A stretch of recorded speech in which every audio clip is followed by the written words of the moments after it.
Testing, 1, 2, testing. 1, 2, 3. Ladies and gentlemen, OBS says the mic is good. Twitch says the bitrate's good, so I think we're looking good. If not, let me know. Okay, here we go. Part 2. What the hell happened last time? Oh my god. Okay, well, I guess we're about to find out. Guys, that was a trip. That was an absolute trip. I'm not necessarily at a loss for words, but good God, where do we go from here? Doki. Okay. So, last time, I guess we hit the midpoint of the gameplay, wherein Sayori hung herself, and then things started to glitch. So, here we are. How are we going to deal with this going forward? We clearly have to go into hell to save them. Maybe Xanatos. I don't know. All I know is something weird and creepy is going on, and it seems we as the main character, or I as the main character, are at the center of it.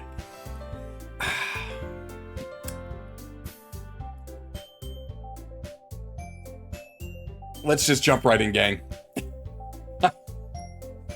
Let me just move this window right over here. Okay.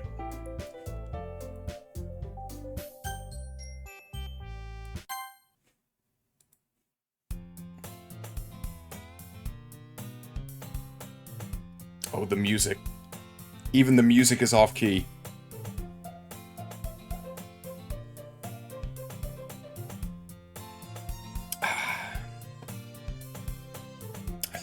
Xanatos, if it's speculation, I'm fine, dude. If that's what it was last stream, you know, my apologies for jumping on you about it. More than likely, your speculation was right on point, so that's why Starlight kind of nixed it. He makes no apologies. They make no apologies for defending the honor of my spoiler-free playthrough. So, good God, guys, what is this? Here we go.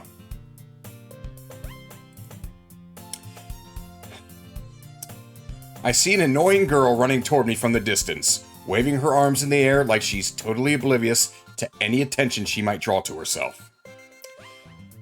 The girl is my neighbor and good friend since we were children.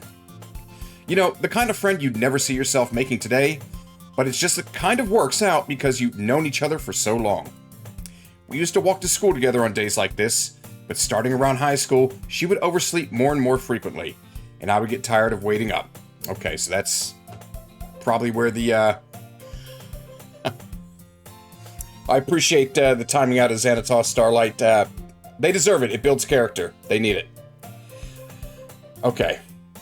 So Sayori's depression started at the start of high school, maybe a little bit before. We got to keep that in mind. But if she's going to chase after me like this, I almost feel better off running away. However, I just sigh and idle in front of the crosswalk and let it catch up to me.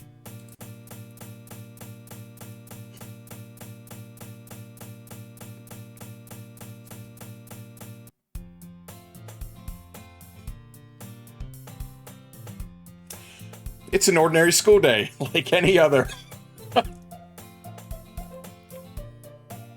Mornings are usually the worst, being surrounded by couples and friend groups walking to school together.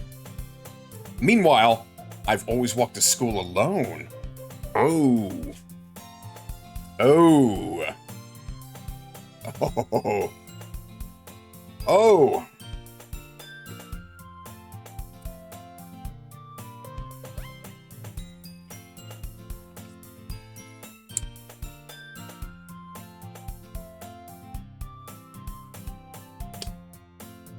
So, not to make light of it, but Sayori deleted herself. And now that we're back at the beginning, did somebody delete her?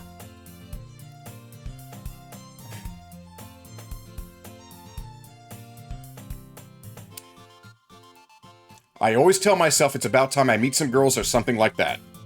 But I have no motivation to join any clubs. I'm perfectly content getting by on the average while spending my free time on games and anime.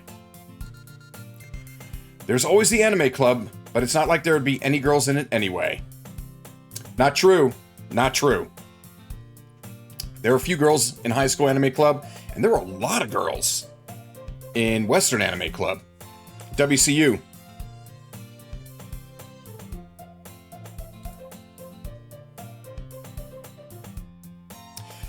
The school day is as ordinary as ever, and it's over before I know it. Yeah, Xanatos, at the very beginning, as Starlight pointed out, we would, since childhood, we walked with Sayori to school, and then starting in high school, she would sleep in, so it was on and off until we just kind of stopped waiting for her. And now Sayori is, well, if she's still around, then somebody rewrote the past. If she's been wiped from this reality, then it never happened to begin with. We're gonna find out. Poor Sayori. God damn it. After I pack up my things, I stare blankly at the wall, looking for an ounce of motivation. Clubs. There really aren't any that interest me. Besides, most of them would probably be way too demanding for me to want to deal with. I guess I have no choice but to start with the anime club.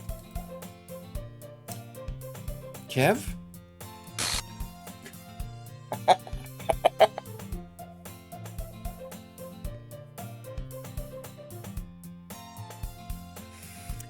Oh! Hanzo, good to see you, buddy.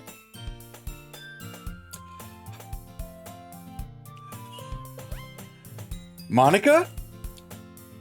Oh my goodness! I totally didn't expect to see you there! It's been a while, right? Yeah, it has. Monica smiles sweetly.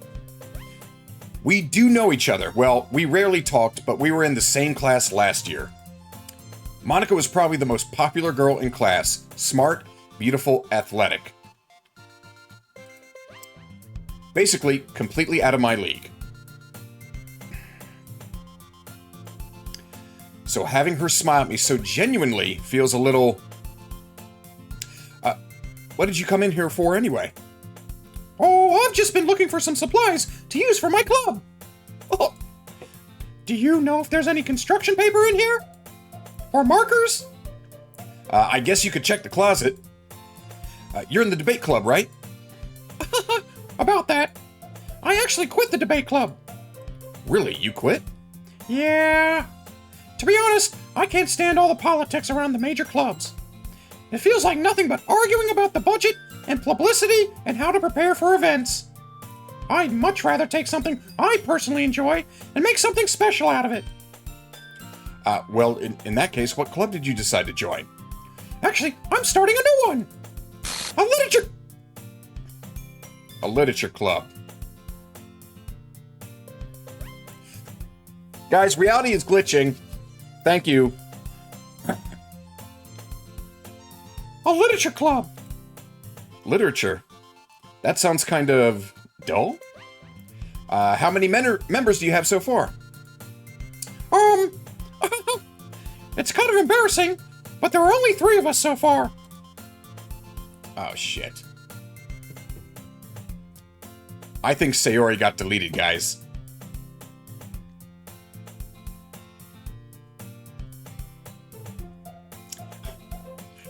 I'm not sure if my voice will last, Starlight. I will do my best. Let's see, Hanzo. Oh, Hanzo started working out. Okay, hey, buddy, congratulations. It's good for you. Make sure you eat lots of protein. It's really hard to find new members for something that sounds so boring. Well, I can see that. But it's really not boring at all, you know? Literature can be anything. Reading, writing, poetry. I mean, one of my members even keeps her manga collection in the club room. Wait, really? Yeah, it's funny, right? She always insists that She always insists that manga is literature too. I mean, she's not wrong, I guess. Oh, and besides, a member's a member, right? Did Monica say she? Hey, Kev. By any chance, are you still looking for a club to join? I mean, I guess so. In that case, is there any chance you could do me a big favor? I won't ask you to join, but if you could, at the very least, visit my club. It would make me really happy. Please? Well, I guess I have no reason to refuse. Besides, how could I ever refuse someone like Monica? Sure, I guess I could check it out. Awesome! You're really sweet, Kev, you know that? It's nothing, really. Shall we go then? I'll look for the materials another time. You're more important.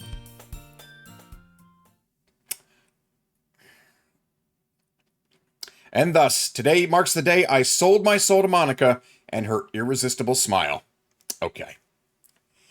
I appreciate it, guys. I mean, if I have to take a break, I will. I hydrated plenty throughout yesterday and today. The voice is still, I think you can tell it's not quite where it was at first, but I think we're at 85%. So I think we'll be good to go. But yeah, I mean, if things start to take a downward spiral, we'll just cut it right there. No worries. I do appreciate it, though, guys. Cheers.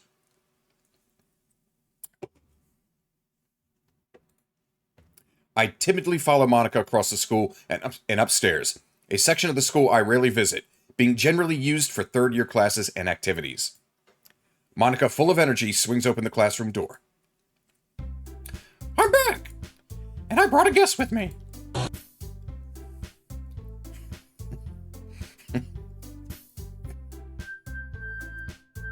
Huh? A guest? Seriously? Yous brought a boy? Way to kill the atmosphere. Don't be mean, Natsuki. But anyway, welcome to the club, Kev. All words escape me in this situation.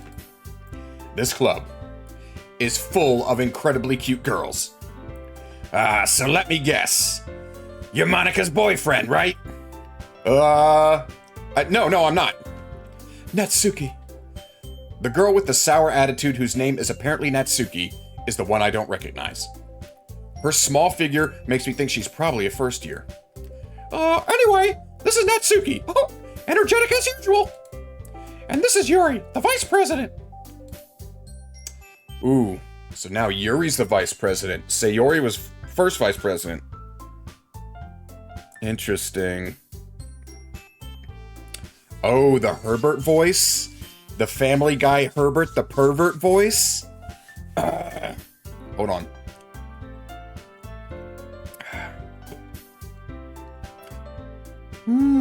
Kev, get your fine ass back here. Come put your hand in my pocket. It's kind of Mickey-like. Herbert and Mickey do share that high-pitched voice. Herbert's cadence is Mickey-ish as well. Yeah. Oh, man. I like how Legend started out as Mickey. Then he mentioned Herbert first. I just remembered his name. And then he kept switching between Mickey and Herbert. And he couldn't quite hold either. That was hilarious. All right. It's nice to meet you. Yuri, who appears comparably more mature and timid, seems to have a hard time keeping up with someone like Natsuki. Yeah, it's nice to meet both of you. So, I ran into Kev in a classroom, and he decided to come check out the club. Isn't that great? Wait, Monica! Didn't I tell you to let me know in advance before you brought anyone new? I was going to, well, you know. Sorry. Sorry. I didn't forget that, but I just happened to run into him. Well, in that case, I should at least make some tea, right? Oh, yeah, that'd be great. Why don't you come sit down, Kev? The girls have a few desks arranged to form a table. Yuri walks to the corner of the room and opens the closet. Meanwhile, Monica and Natsuki sit across from each other. Still feeling awkward, I take a seat next to Monica. See, Mickey the pervert. So, I know you didn't really plan on coming here, but we'll make sure you feel right at home, okay? As president of the literature club, it's my duty to make the club fun and exciting for everyone. I'm surprised there aren't more people in the club yet. It must be hard to start a new club. You could put it that way. Not many people are very interested in putting all out the effort to start something brand new. Especially when it's something that doesn't grab your attention, like literature. You have to work hard to convince people that you're both fun and worthwhile. But it makes school events like the festival that much more important. But I'm confident we can all really grow this club before we graduate. Right, Natsuki? Well, I guess. Natsuki reluctantly agrees. Such different girls, all interested in the same goal. Monica must have worked really hard just to find these two. Yuri returns to the table, carrying a tea set. She carefully places a teacup in front of each of us before setting down the teapot in the middle. Oh, you keep a whole tea set in this classroom? Don't worry, the teachers gave us permission. After all, doesn't a hot cup of tea help you enjoy a good book? I guess. Oh, don't let yourself get intimidated. Yuri's just trying to impress you. That's not... Insulted, Yuri looks away. I meant that, you know. I believe you. Well, tea and reading might not be a pastime for me, but at least I enjoy tea. I'm glad. Yuri faintly smiles to herself in relief. So, Kev, what kind of things do you like to read? Considering how little I've read these past few years, I really don't have a good way of answering that. Manga, I mutter quietly to myself, half joking. Natsuki's head suddenly perks up. It looks like she wants to say something, but she keeps quiet. Not much of a reader, I guess. Well, that can change. What am I saying? I spoke without thinking after seeing Yuri's sad smile.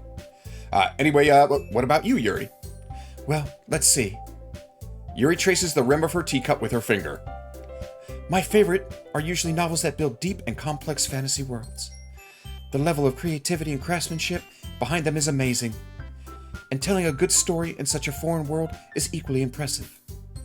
Yuri goes on, clearly passionate about her reading. She seems so reserved and timid since the moment I walked in, but it's obvious by the way her eyes light up that she finds her comfort in the world of books, not people. But you know, I like a lot of things. Stories with deep psychological elements usually immerse me as well. Isn't it amazing how a writer can so deliberately take advantage of your own lack of imagination to completely throw you for a loop? That's some fourth wall shit right there. Now I know. Getting ready for Floor Chocolate Part 2? Maybe, Starlight. God only knows where this is going. I feel like Kev picked the knife girl so he didn't have to romance Mickey Mouse and do the voice more. Xanatos, it felt like the natural path of the narrative, of the previous narrative before reality got reset. I'll just say that. Yeah. Anyway, I've been reading a lot of horror lately. Yes, oh god. I read a horror book once. I desperately grasped something I can relate to at the minimal level. At this rate, Yuri may as well be having a conversation with a rock. I'd expect that from you, Yuri. It suits your personality. Oh, is that so? Really, if a story makes me think, or takes me to another world, then I really can't put it down. Surreal horror is often very successful at changing the way you look at the world, if only for a brief moment.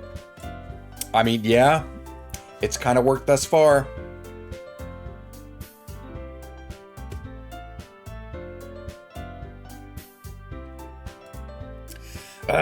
I hate horror.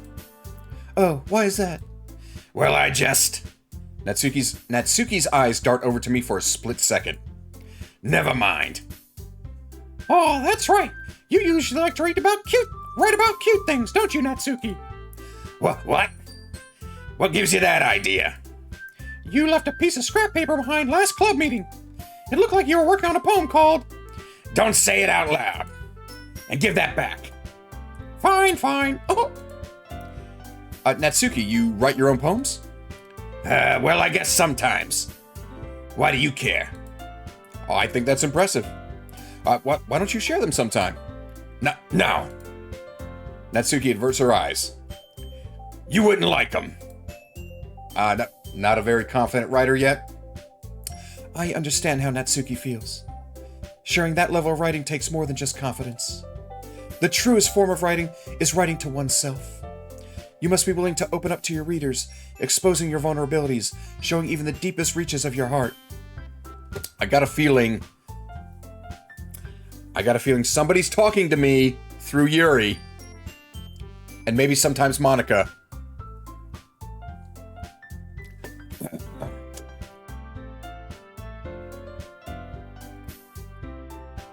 Do you have writing experience too, Yuri? Maybe if you share some of your work, you can set an example and help Natsuki feel comfortable enough to share hers. I guess that's the same for Yuri. We all sit in silence for a moment. Hey, I just got an idea. How about this? Natsuki and Yuri look quizzically at Monica. Let's all go home and write a poem of our own. Then next time we meet, we'll all share them with each other. That way everyone's even.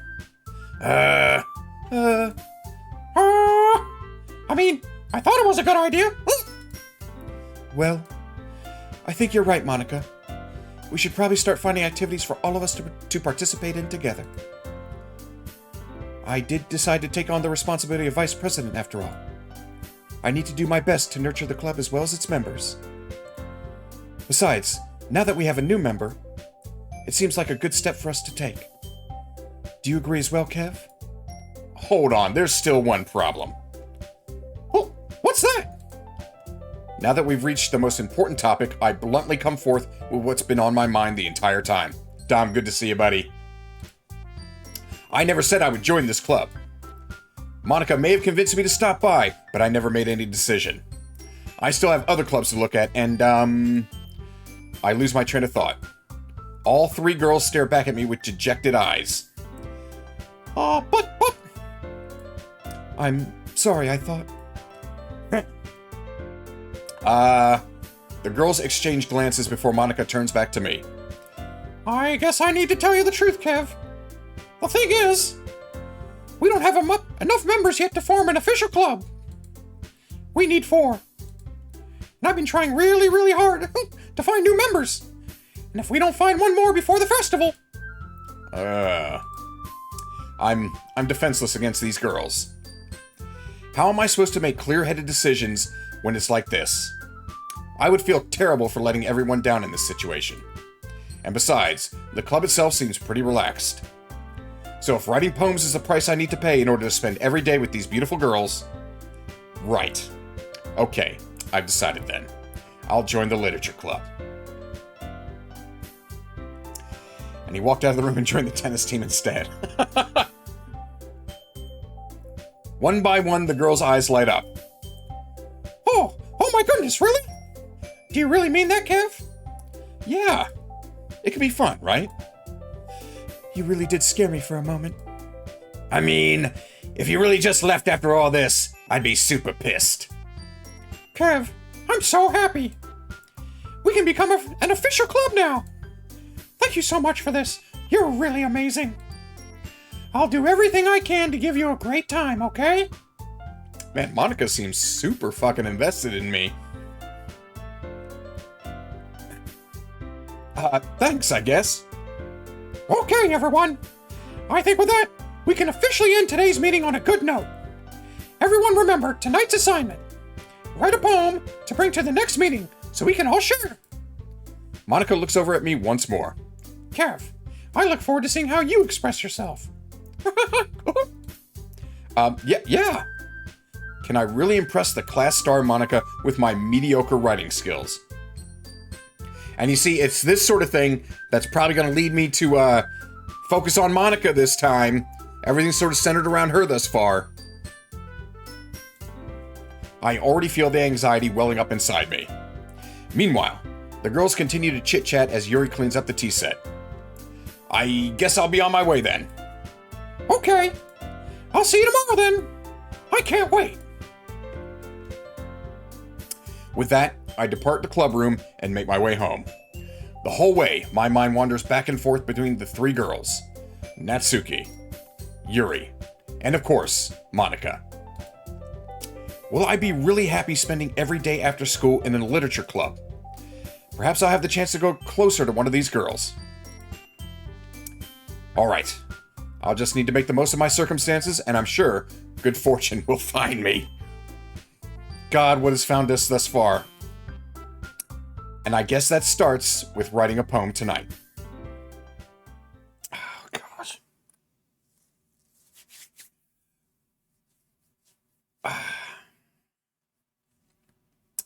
I have unlocked a special poem. Would I like to read it? Okay. Can you hear me?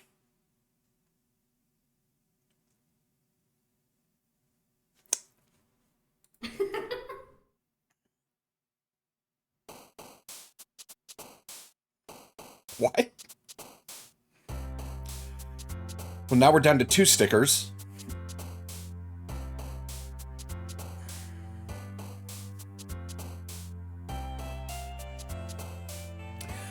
Have we ever had a Monica sticker?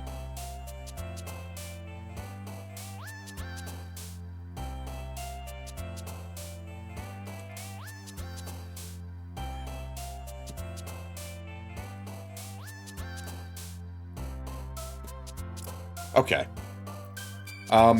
You know what? We certainly are on a journey. This could be a dream. Memories have been erased.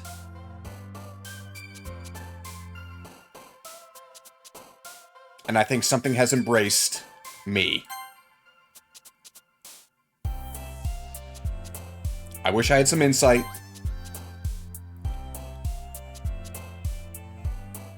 But I'm incapable to tell.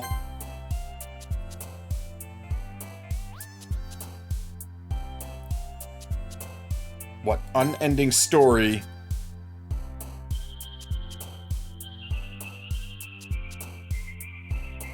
I'm captive to.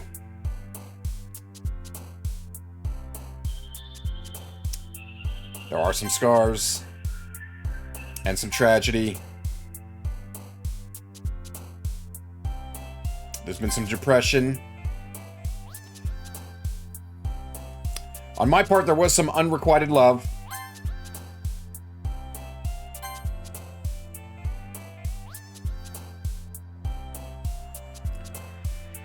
It's something spooky.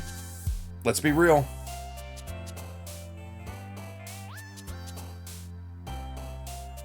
There's been some variants.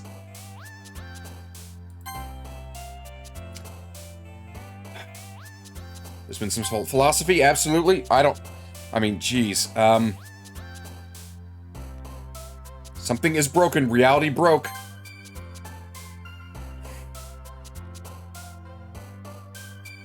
There's been pain. There's been suicide.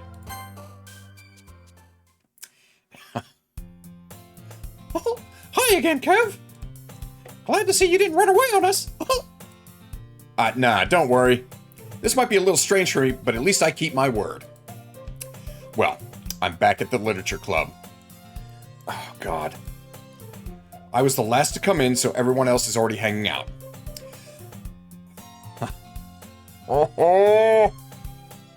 Thanks for keeping your promise, Kev. I hope this isn't too overwhelming a commitment for you, making you dive headfirst into literature when you're not accustomed to it.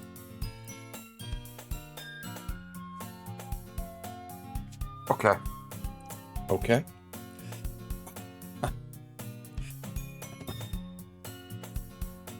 Come on, like he deserves any slack. You already had to be dragged here by Monica.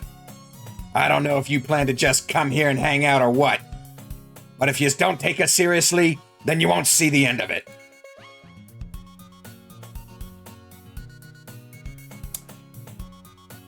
Natsuki, you certainly have big mouth for someone who keeps a... Okay. Natsuki, you certainly have a big mouth for someone who keeps a manga collection in the club room.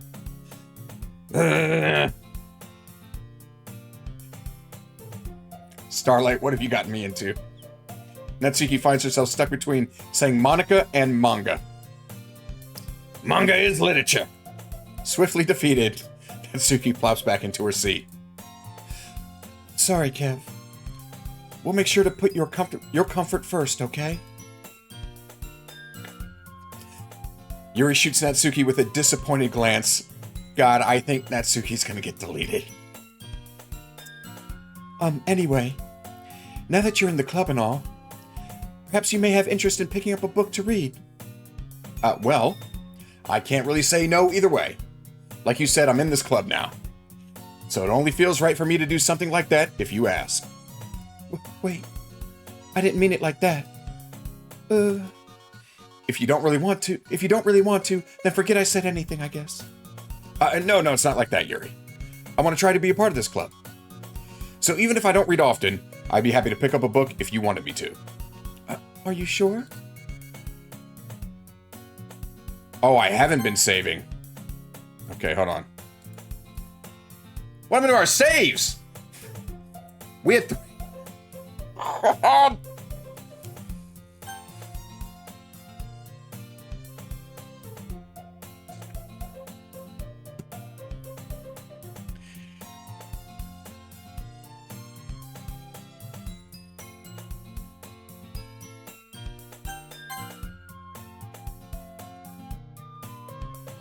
I just felt like, well, as vice president and all, that I should help you get started on something you might like.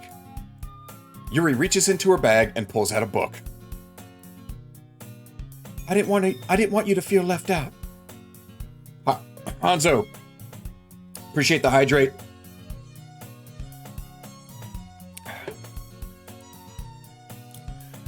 I didn't want you to feel left out. So I picked out a book that I thought you might enjoy. It's a short read, so it should keep your attention, even if you don't usually read. And we could, discuss it if you wanted. This is... How is this girl accidentally being so cute? She even picked out a book she thinks I'll like, despite me not reading much. Yuri, thank you. I'll definitely read this. I enthusiastically take the book. Whew. Well, you can read it at your own pace. I look forward to hearing what you think. Now that everyone's settled in, I expect Mana to kick off some scheduled activities for the club. But that doesn't seem to be the case. Yuri's face is already buried in a book. I can't help but notice her intense expression, like she was waiting for this chance. Meanwhile, Natsuki is rummaging around in the closet. I'm really curious to talk to Yuri a little bit more. But at the same time, I would feel bad for distracting her from her reading. I catch a glimpse of the cover of her book. It looks like the same book that she lent to me. More than that, she seems to be on the first few pages. Crap. I think she noticed me looking at her. She sneaks another glance at me, and our eyes meet for a split second. But that only makes her hide her face deeper in her book. Sorry. I was just spacing out. I mutter this, sensing that I made her uncomfortable. Oh, It's fine. If I was focused, then I probably wouldn't have noticed it in the first place. But I'm just rereading a bit of this, so... That's the book you gave me, right? Mm-hmm. I wanted to reread some of it. Not for any particular reason. Just curious, how do you have 2 copies of the same book? Well, when I stopped at the bookstore yesterday... that's not what I meant. I mean, I just happened to buy 2 of them. Oh, I see. There's something fairly obvious here that Yuri isn't telling me, but I decided to let it go. I'll definitely start reading it soon. I'm glad to hear. Once it starts to pick up, you may have a hard time putting it down. It's a very engaging and relatable story. Oh, is that so? What's the story about anyway? Well, I look at the cover of the book. The book is titled Portrait of Markov. There's an ominous-looking eye symbol on the front cover. Basically, it's about this religious camp that was turned into an human experiment prison. And the people trapped here have this trait that turns into killing machines that lust for blood. Does that Is that foreshadowing for the future?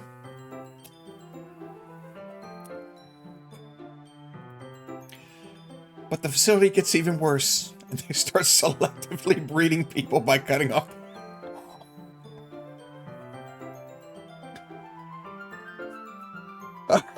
I can't maintain the voice real quick. Hold on.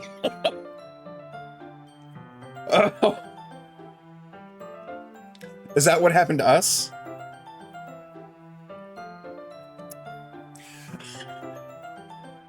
Jeez. Okay. But the facility gets even worse, and they start selectively breeding people by cutting off their limbs and affixing them to... Uh-oh, that may be a little bit of a spoiler. It may be a spoiler. But anyway, I'm really into it. The book, I mean. Not the thing about the limbs. Oh, Knife Girl, I think you are into it.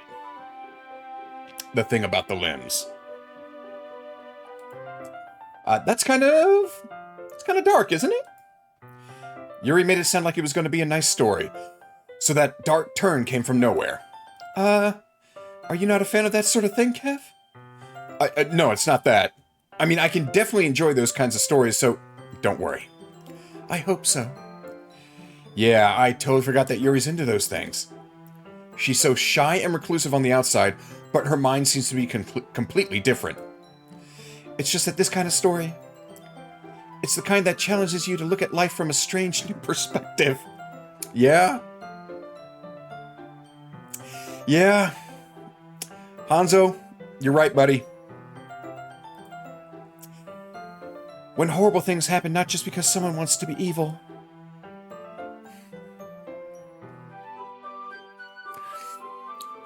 But because the world is full of horrible people, and we're all worthless anyway. Then, suddenly... I'm rambling, aren't I? Not again. I'm sorry. Hey, don't apologize. I haven't lost interest or anything. Well, I guess it's all right then. But I feel like I should let you know that I have this problem. Oh!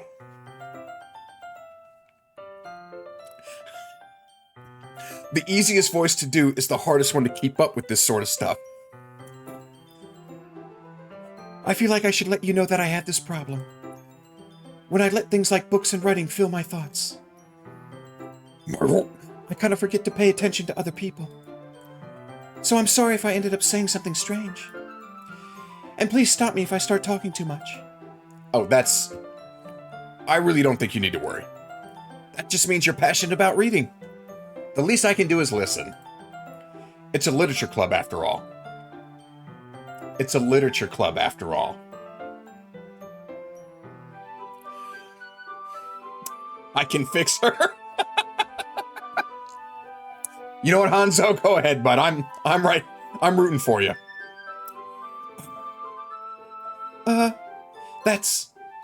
That's true. In fact, I might as well get started reading it, right?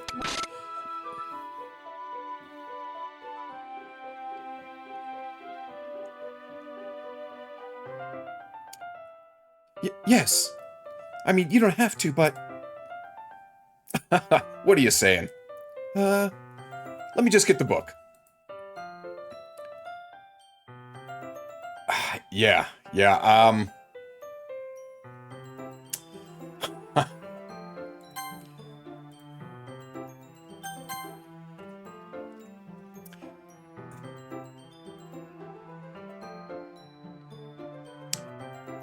Okay, let's see.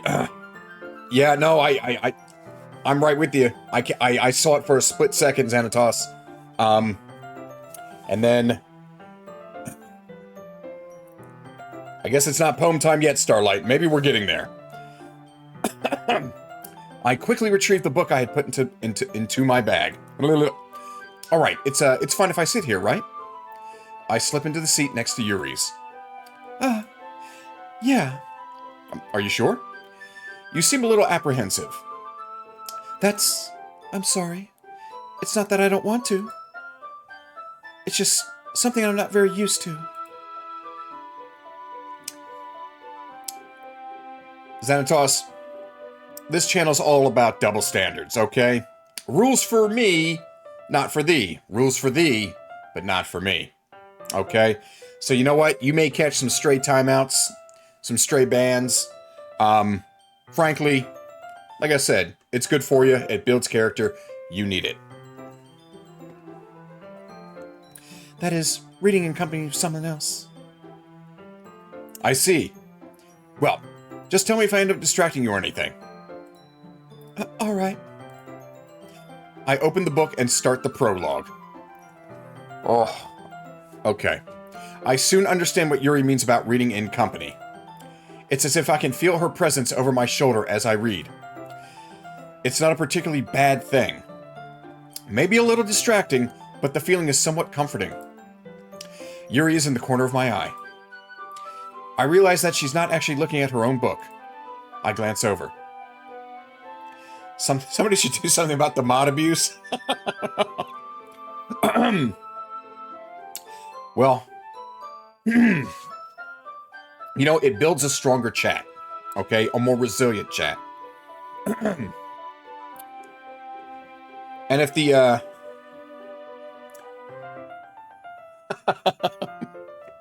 and if the abuse gets too much, well, there are happier channels to go to. It looks like she's reading from my book instead. Sorry. I was just bathing in the heat. Yuri, you really apologize a lot, don't you? I do? I don't really mean to. Sorry. I mean... Here, this should work, right? I slide my desk up until it's against Yuri's, and then hold my book more between the two of them. I suppose so. Yuri timidly closes her own copy. Once we each lean in a little bit, our shoulders are almost touching. It feels like my left arm is in the way, so instead I use my right hand to hold the book open. Okay, so we're... Yeah, alright. Yuri's over here to the left. Fuego, good to see you, buddy. We're getting into something. It may be tentacles, it may be existential horror. God only knows. What I do know is this is Starlight's fault.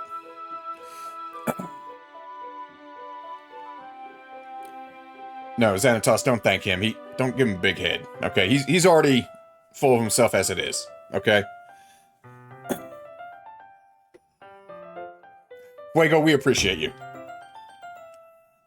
Let's see. Oh yeah, we already read that. I guess it makes it kind of difficult to turn the page. Here. Yuri takes her left arm and holds the left side of the book between her thumb and forefinger. I do the same with my right arm on the right side of the book. That way, I turn a page and Yuri slides it under her thumb after it flips to her side. But in holding it like this, we're huddled even closer than before. Ara. It's actually kind of distracting me. It's as if I can feel the warmth of Yuri's face, and she's in the corner of my vision. Are you ready? Huh? To turn the page. Sorry. I think I got a bit distracted for a second. I glance over at Yuri's face again. Our eyes meet. I don't know how I'll be able to keep up with her. That's okay. You're not as used to reading, right? I don't mind being patient if it takes you a little bit longer. It's probably the least I can do, since you've been so patient with me. Yeah. Thanks. We continue reading. Yuri no longer asks me if I'm ready to turn the page. Instead, I just assume that she finishes the page before me, so I turn it by my own volition. We continue the first chapter in silence. Even so, turning each page almost feels like an intimate exchange. My thumb gently letting go of the page, letting it flutter over to her side as she catches it under her own thumb. Hey, Yuri, this might be a silly thought, but the main character kind of reminds me of you a little bit. Oh God.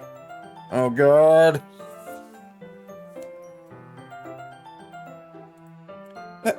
No, I don't relate to this character at all. Definitely not. Really? I was just thinking the way she second guesses things she says and all that. That's what you were talking about? Sorry, I thought you meant something else about her. Something else? Never mind. We didn't even get that far yet. So I don't know why it came into my head. Yuri, are you feeling all right? Yuri's been a little fidgety ever since we started reading. You can rest if you're feeling sick or something. Your breathing is a little... My breathing? Yuri puts her hands on her chest as to feel her heartbeat. I didn't even notice. Anyway, I'm fine. I just need some water. All right. Don't push yourself. Yuri stands up and practically rushes out of the classroom. What on earth was that about? Oh, Kev! Did something happen just now? Huh? I have no idea. Yuri was acting a little strange, I guess. Oh, so you don't know anything? Sorry, I can't say that I do. Are you worried about her? Oh, no, not really. I was just making sure that you didn't do anything to her. No, nothing. Don't worry, I believe you, silly. Yuri just does this sometimes, so it's nothing alarming. All right, if you say so. Anyway, why don't we start with sharing our poems with each other? Shouldn't we wait for Yuri? Well, she might be a while, so I just figured we could start it without her. Is that okay? Yeah, I was just asking. I stand up. I make a mental note of where I left off in the book, then slip it back into my bag. Who should I show my poem to first? Okay. All right.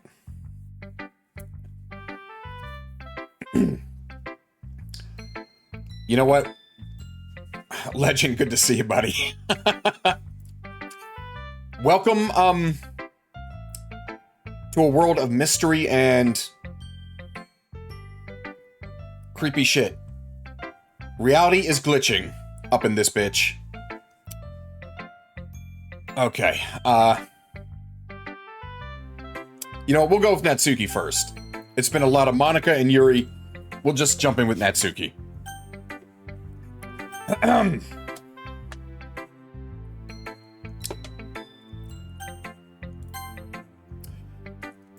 I told Natsuki I was interested in her poems yesterday. It's probably only fair if I shared mine with her first.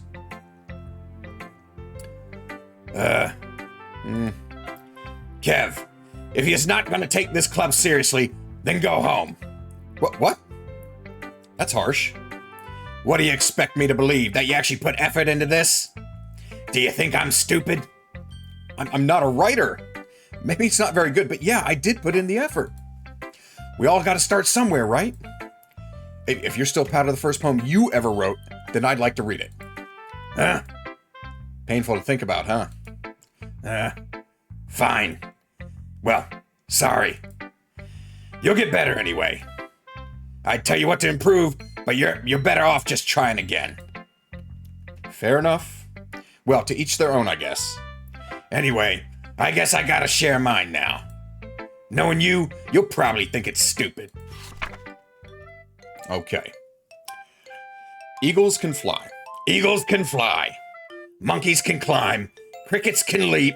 Horses can race, owls can seek, cheetahs can run, eagles can fly, people can try, but that's about it.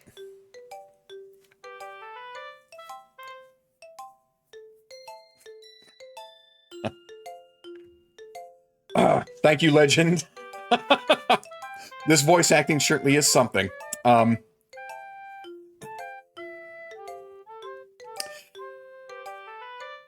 Good thought, Fuego. Yeah. Hanzo, you may need to upgrade, buddy. Yeah, I told you that you weren't gonna like it. I like it. What? Just be honest. I am. Why are you so convinced I wouldn't like it? Well, because everyone in this high school thinks that writing has to be all sophisticated and stuff. So people don't even take my writing seriously. But, I mean, isn't the point of poems for people to express themselves? Your writing style wouldn't, make your message any less valid. Yes, exactly. I like it when it's easy to read, but it hits you hard. Like in this poem. Seeing everyone around you doing great things can be really disheartening. So I decided to write about it. Yeah, I understand. But the other nice thing about simple writing is it puts more weight on the wordplay. Like I sets up for a rhyme at the end, then made it fall flat on purpose. It helps bring out the feeling in the last line. So you did. I guess more went into it than I even realized. That's what it means to be a pro. I'm glad you learned something. Didn't expect that from the youngest one here, did yas? Yeah, no, I guess not. I decided to humor her with that last comment. I don't really care how old everyone is, but if Natsuki is feeling proud, then I won't take that away from her. Okay, on to Monica. You're upgrading your RAM, had to sell a kidney to afford it. Golly, I think I said last stream, the RAM I bought for $120 or $130 6 months ago is now $435. Absolutely ridiculous. Absolutely fucked.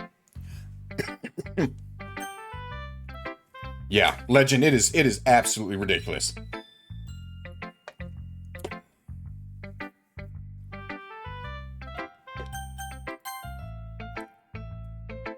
Hi, Kev. Having a good time so far? Oh, yeah. Oh, good. Glad to hear it.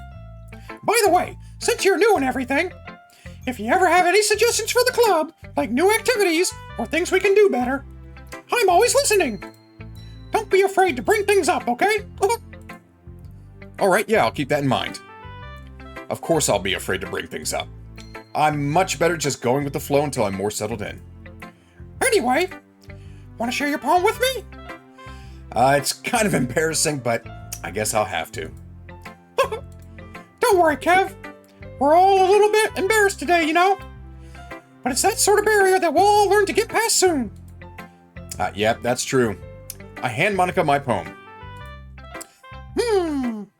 Great job, Kev. I was going, oh, in my head while reading it. It's really metaphorical. I'm not sure why, but I didn't expect you to go for something so deep. I guess I underestimated you. It's easiest for me to keep everyone's expectations low. Oh wait, sorry. Wrong voice. That way, it always counts when I put in some effort. Oh, that's not very fair. Well, I guess it worked anyway. You know, Yuri kind of likes this kind of writing, right? Writing that's full of imagery and symbolism. Sometimes I feel like Yuri's mind is just totally detached from reality. Oh God. Oh! What world are we in? What world are we in? I don't mean that like it's a bad thing, though. But sometimes I get the impression that she's just totally given up on people. She spends so much time in her own head that it's probably a much more interesting place for her. But that's why she gets so happy when you treat her with a lot of kindness. I don't think she's used to being indulged like that. She must be really starved for social interaction, so don't blame her for coming on a little strongly. Like earlier. I think if she gets too stimulated, she ends up withdrawing and looking for alone time. Suddenly, the door opens. We're in the Disney world now. We might be legend. Good God. Good God. You enter the theme park. You can never leave. And this is, so far, you know, Hanzo, it was the world of happy thoughts and good feelings, and then it wasn't. And it's interesting you say that, because the bad feelings, all that got deleted. Now we're back to the good feelings with an interjection of whatever the hell's going on. Yuri! I'm back. Did I miss anything? Oh, not really. Well, we all started sharing our poems with each other. Huh? Already? I'm sorry for being late.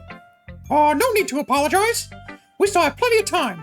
So I'm more glad that you took all the time you needed. All right.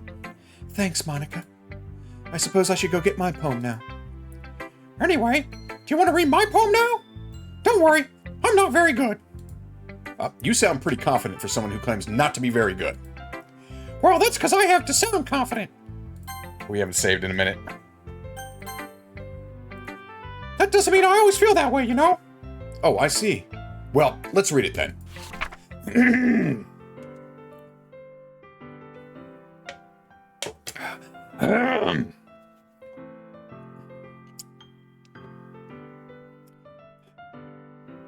Hole in the wall. But he wasn't looking at me. Confused, I frantically glance at my surroundings. But my burned eyes can no longer see color. Are there others in this room? Are they talking? Or are they simply poems on a flat sheet of paper? The sound of frantic scrawling playing tricks on my ears. The room begins to crinkle, closing in on me. The air I breathe dissipates before it reaches my lungs. I panic. There must be a way out. It's right there. He's right there. Swallowing my fears, I brandish my pen.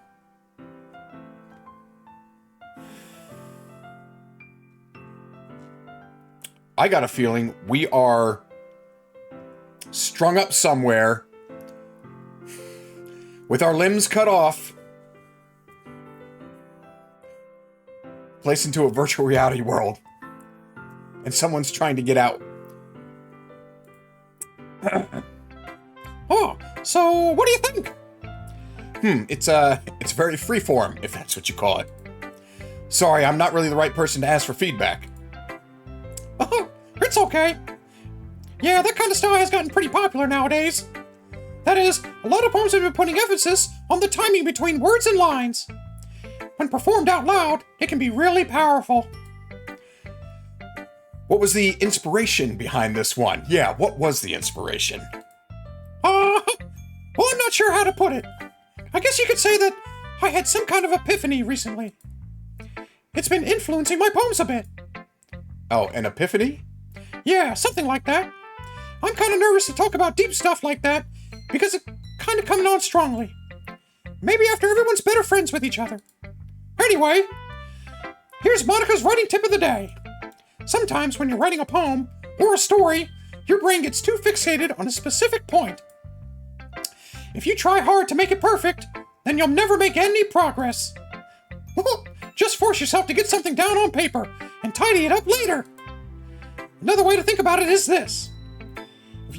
If you keep your pen in the same spot for too long, you'll just get a big dark puddle of ink. So just move your hand and go with the flow. That's my advice for today. Thanks for listening. Okay. Oh shit, we just went right into ads. Sorry about that, guys. Oh my goodness. I would have paused them. Fuego, I think I've already ascended. Starlight, how could you not be? Could you not be?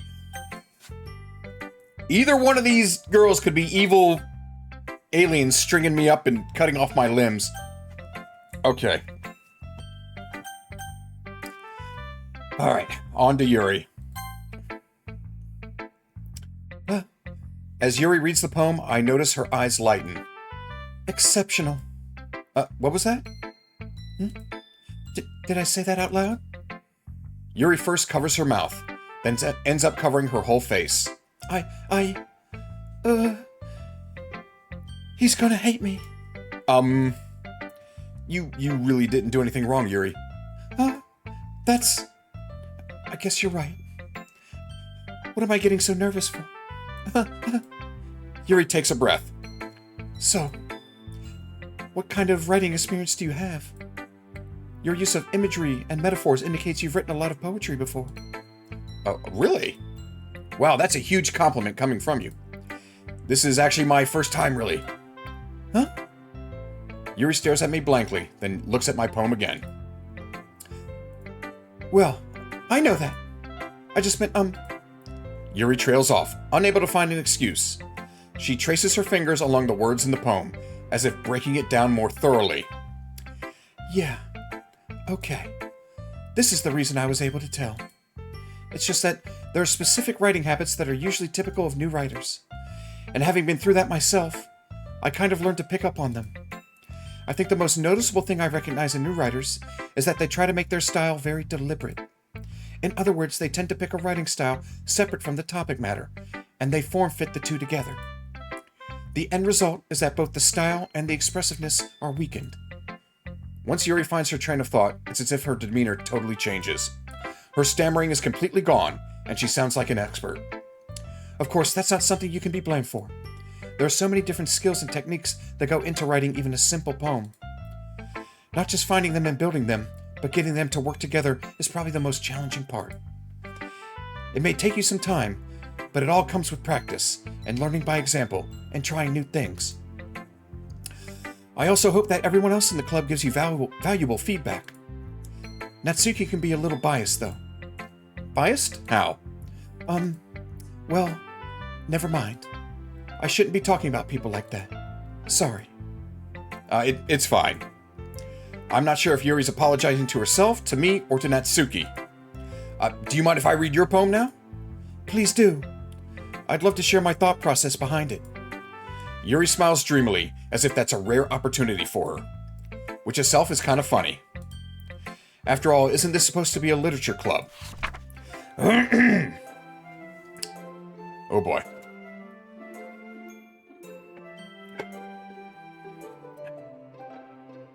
Thank you, Legend. I will do. Okay. Ghost under the light. The tendrils of my hair illuminate beneath the amber glow, bathing. It must be this one. This one being me. The last remaining streetlight to have withstood the test of time. The last yet to be replaced by the sickening blue-green hue of the future. I bathe, calm, breathing air of the present but living in the past. The light flickers. I flicker back. Okay. Okay. All right. No, we are the last human to have been caught by AI and are in the process of being put into the Matrix. That's what's going on. Fuego, tendrils, tentacles. What's the difference?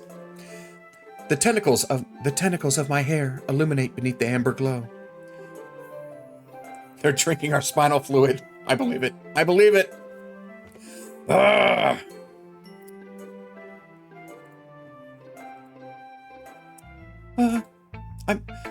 I'm sorry that I have such terrible handwriting. What? I wasn't thinking that at all. But it took you a long time to read. Well, I just don't read script very often. I actually think your handwriting's very pretty. That's a relief. Also, I like the poem. Even though it's short, it was really descriptive. It wasn't too short? I usually write longer poems. Oh, not at all. I'm really glad you liked it. I'll be honest. Since it's our first time sharing, I wanted to write something a little more mild. Something easy to digest, I suppose. Oh, are you into ghosts, Yuri? Actually, the story isn't about a ghost at all, Kev. It's about you. Oh, really? I must have totally missed the point. Well, I suppose you did only glance over it after all. But remember that poets often express their own thoughts, feelings, and experiences in their work. They usually do more than tell a simple story or paint a picture. In this case, perhaps the subject of the poem is only being symbolically compared to a ghost. Because it's a computer program, cutting me up. Lingering in the last remaining place of comfort, unable to let go of the past. And soon to be left with nothing. Oh god, that's ominous. It's coming, Hanzo. Well, something's coming our way. Good God. That's a lot more solemn, putting it that way. I hadn't even thought of that. That's impressive. Huh? It's nothing, really. Yours was impressive too, so... Nah. If anything, I probably could learn a thing or two from you. You think so? Oh yeah, of course. You know, I was really nervous about doing all this. But in the end, I enjoyed it. I'm going to keep doing my best for you, Kev. Oh, me too. Poor choice of words on my part. Whew. I guess that's everyone. Except Sayori, who was deleted from reality. I glance around the room. That was a little more stressful than I anticipated. It's as if everyone is judging me for my mediocre writing abilities. Even if they're just being nice, there's no way my poems can stand up to theirs. This is a literature club, after all. Big time sad, Starlight. Big time sad, buddy. Yeah. I sigh. I guess that's what I ended up getting myself into. Across the room, Monika is writing something in her notebook. My eyes land on Yuri and Natsuki. They gingerly exchange sheets of paper, sharing their respective poems. As they read in tandem, I watch each of their expressions change. Natsuki's eyebrows furrow in frustration. Meanwhile, Yuri smiles sadly. What's with this language? Did you say something? Oh, it's nothing. Natsuki dismissively returns the poem to the desk with one hand. I guess you could say it's fancy. Thanks. Yours is cute. Cute? Did you completely miss the symbolism or something? It's clearly about the feeling of giving up. How can that be cute? I know that. I just meant the language, I guess. I was trying to say something nice. You mean you have to try that hard to come up with something nice to say? Thanks, but it really didn't come out didn't come out nice at all. Well, I do have a couple of suggestions. Huh. If I was looking for suggestions, I would have asked someone who actually liked it. Which people did, by the way. Monika liked it. And Kev did too. So based on that, I'll gladly give you some suggestions of my own. First of all... Excuse me. I appreciate the offer, but I've spent long enough establishing my writing style. I don't expect it to change anytime soon, unless, of course, I come across something particularly inspiring. Which I haven't yet. And Kev liked my poem too, you know. He even told me he was impressed by it. Natsuki suddenly stands up. Oh, I didn't realize you were so invested in trying to impress our new member, Yuri. That's not what I... You're just... Yuri stands up as well. Maybe you're just jealous that Kev appreciates my advice more than he appreciated yours. Huh? And how do you know he didn't appreciate my advice more? Are you that full of yourself? No. If I was full of myself, I would deliberately go out of my way to make everything I do overly cutesy. Well, you know what? I wasn't the one whose boobs magically grew a size bigger as soon as Kev started showing up. Natsuki. Oh, Natsuki, that's a little... In tandem, this doesn't involve you. Taking out your own insecurities on others like that. You really act as young as you look, Natsuki. Me? Look who's talking. You wanna be... You wanna be edgy, bitch? Edgy? Sorry that my lifestyle is too much for someone of your mental age to comprehend. See? Just saying that proves my point. Most people learn to get over themselves after they graduate middle school, you know. If you want to prove something, or if you want to prove anything, then stop harassing others with your sickening attitude. What the fuck is going on? You think you can counterbalance your toxic personality just by dressing and acting cute? The only cute thing about you is how hard you try. Whoa! Be careful, or you might put yourself on that edge, Yuri. Oh, my bad. You already do, don't yous? Did you just accuse me of cutting myself? What the fuck is wrong with your head? Yeah, go on. Let Kev hear everything you really think. I'm sure he'll be head over heels for you after this. Suddenly, Yuri turns towards me, as if she just noticed I was standing here. Kev, she's just trying to make me look bad. That's not true. She started it.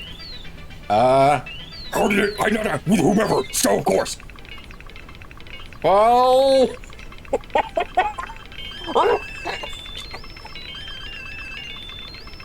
ah.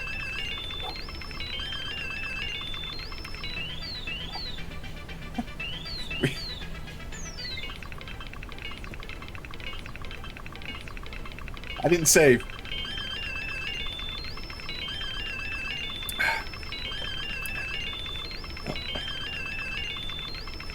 Sayori is technically still getting picked last by me.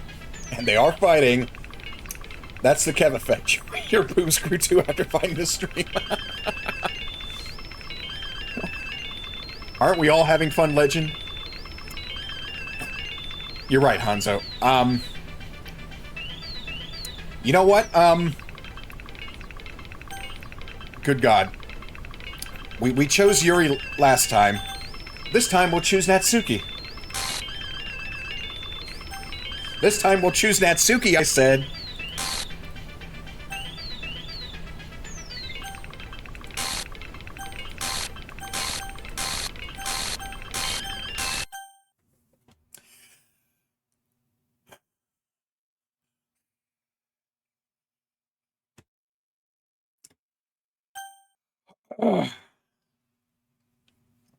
Okay. Okay. I'm not pressing a button, by the way. That's not me. Hello, Monica.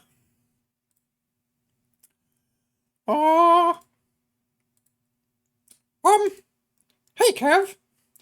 Why don't we step outside for a little bit? I want to get off Monica's fun ride. I want to get off this ride now, please. What is it? I want to get off Mr. Bones' fun ride. Jesus Christ. Everything's totally fine. Totally fine. Okay, Monica. Okay.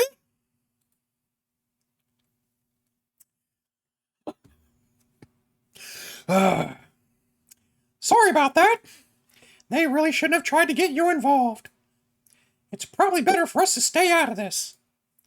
We'll go back inside once they're done yelling. Some president I am, right? I can't even confront my own club members properly. I just wish I was able to be a little more assertive sometimes. But I never have it in me to put my foot down against others. You understand, right? Anyway, if this makes you want to spend less time with the others, then that's fine. I'd be happy to spend time with you instead. Suddenly, Natsuki runs out of the classroom.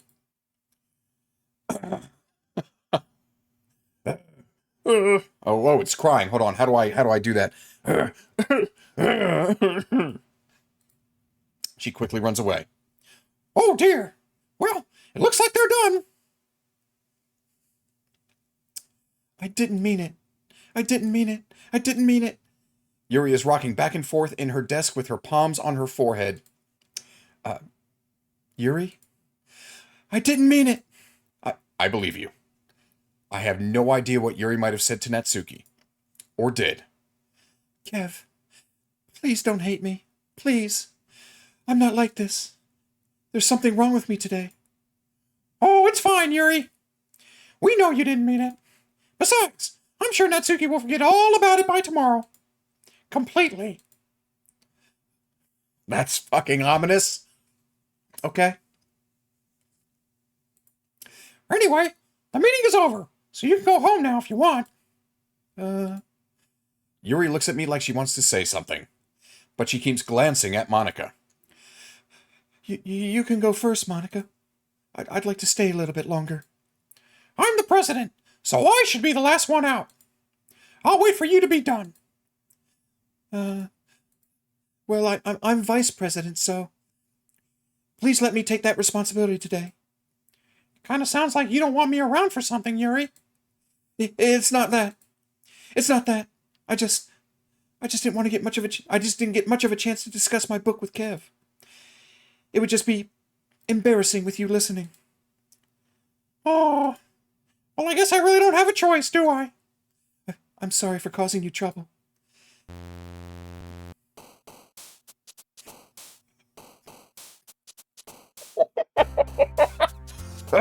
Okay.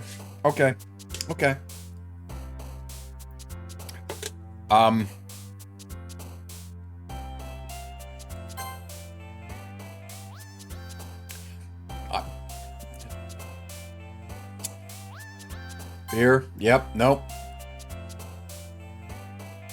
We done some skipping. We just skipped.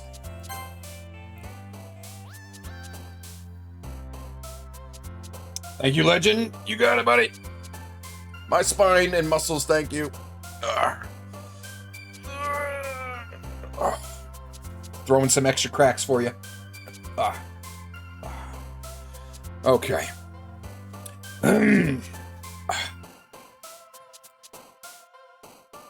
Okay. This seems to be unending. And broken.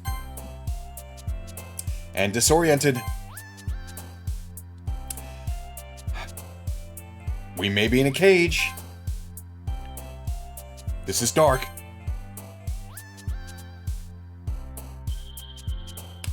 Kowalski analysis.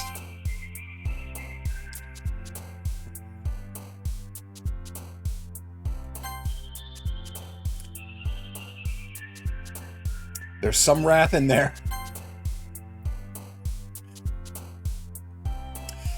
Ugh. We have seen some after images. Dokidoki.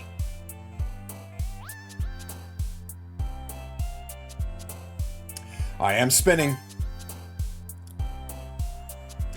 There is something secretive here. My imagination's running. There is some sort of contamination, yep. And some misfortune. We did see some suicide. And some misery.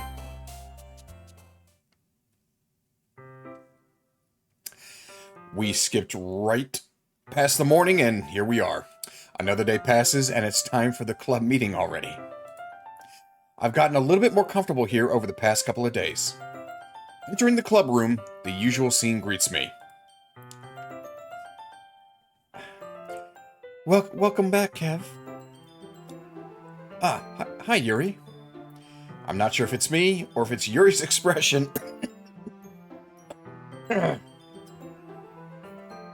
One sec, guys.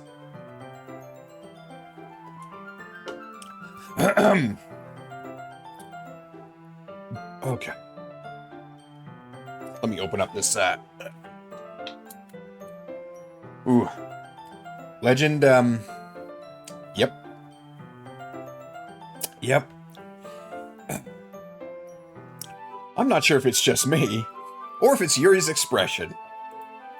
But the weight of yesterday's quarrel still hangs in the air a little.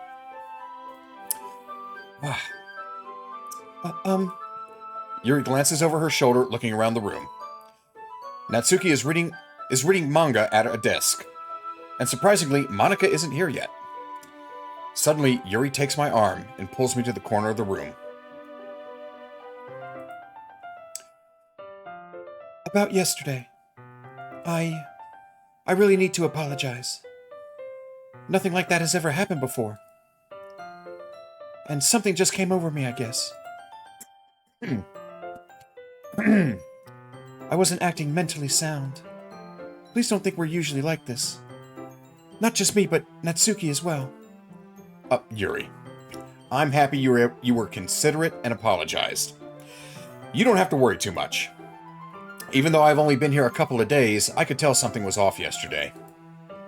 Maybe we were just a little extra sensitive because it was our first time sharing poems. But whatever it was, it didn't make me think any less of you. I had already decided there was no way you could be a bad person.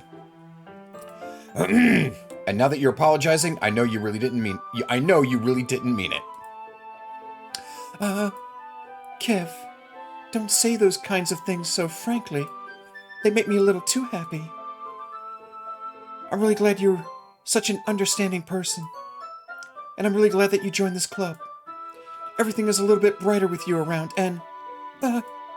sorry, what am I saying right now? Hey, have you guys seen Monica? No, I have not. I was also kind of wondering where she was. Man, Yuri, I'm guessing you haven't either. Yuri is clearly taken aback by how calmly Natsuki is addressing her. No, I haven't. Jeez, this isn't like her at all. I know it's stupid, but I can't help but worry a little bit. What? Why are you looking at me like that? Natsuki, about yesterday. I just wanted to apologize. I promise I didn't mean any of the things I said. And I'll do my best to stay under control from now on. So... Yuri, what the heck you talking about? Oh, hold on. Monica, thank you for dropping by. We were just talking about you.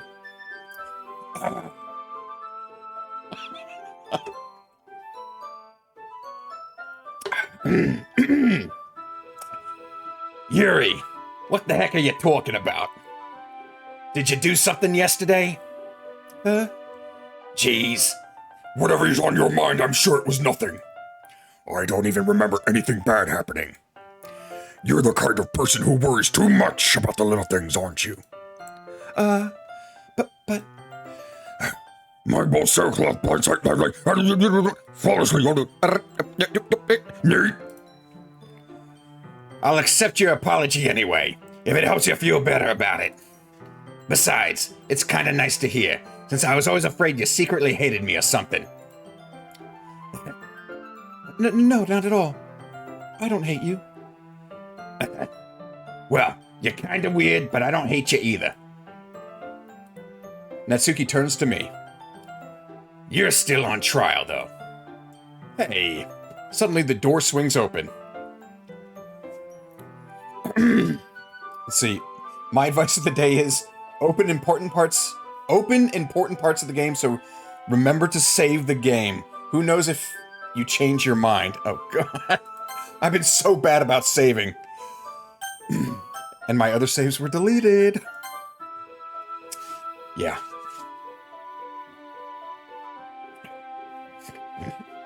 I'm trying, guys. I'm trying.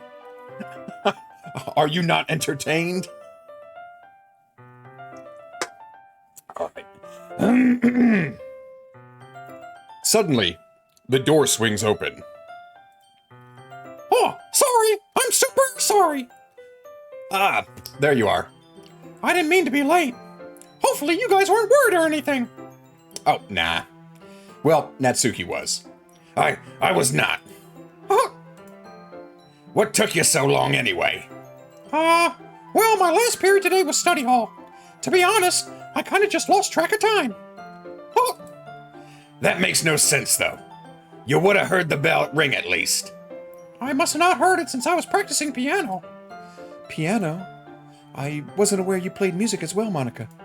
Oh, don't give me more credit than I deserve. I guess I've been practicing for a while, but I'm not really good yet. Still, that must require a lot of dedication, so I'm still impressed. Oh, well thanks, Yuri. You should play something for us sometime. That's... Monica looks at me. Well, I am working on writing a song, but it's not quite done yet. Maybe once I get a little bit better, I will. Oh, that sounds cool. I look forward to it. Is that so? In that case, I won't let you down, Kev. Monica smiles sweetly. I didn't mean any pressure or anything like that. Oh, don't worry. I was hoping that I could share it with you anyway. I guess that's why I've been practicing so much recently. Oh, I see. I'm not sure if Monica was referring to the whole club or just me. This is very entertaining and also a little bit horny. Honk honk.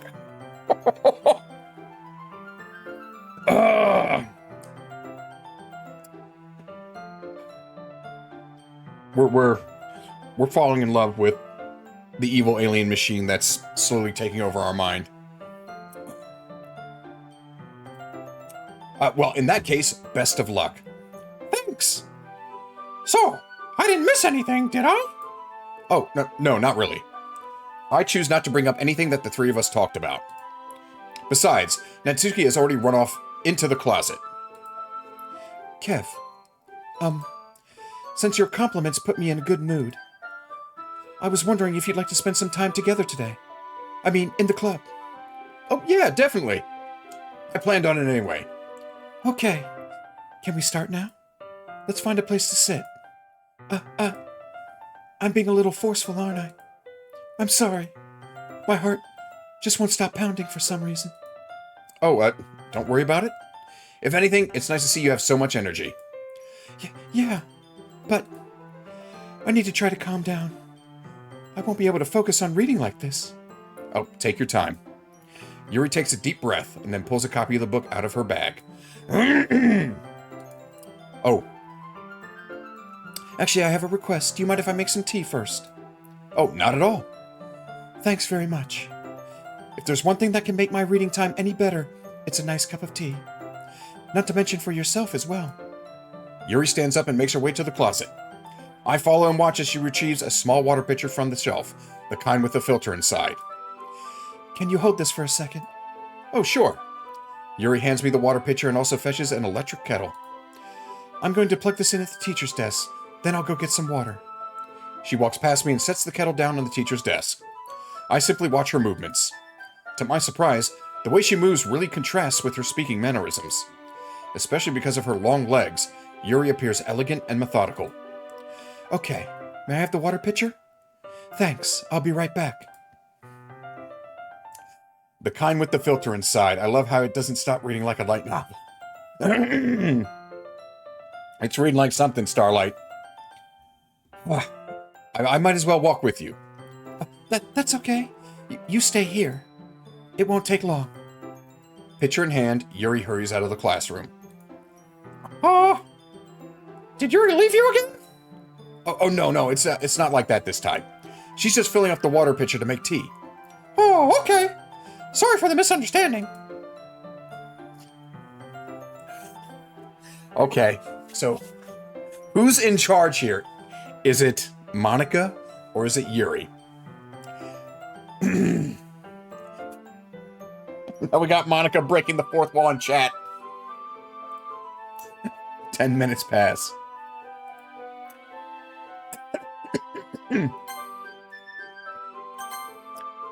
Yuri said it wouldn't take long. Is something holding her up? I'm bored just waiting here, so I decide to go look for her. Let's see.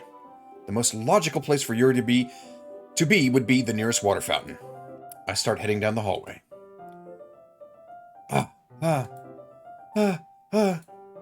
What's that noise? It's coming from around the corner. It sounds like breathing. A sharp inhale, like someone is sucking air through their teeth. Oh. Are they in pain? I reach around the corner and peer around it. Yuri?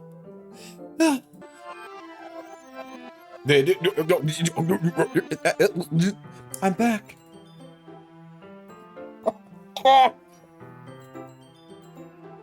Thanks for waiting patiently. Kev, do you like oolong tea? Yeah. Yeah, anything's fine. Very well. Yuri sets the temperature on the kettle to 200 degrees. Now it's time to get the teapot. You really do this properly, don't you? Of course. I shouldn't do any less when I'm making tea for others. even if I'm not an expert on tea or anything.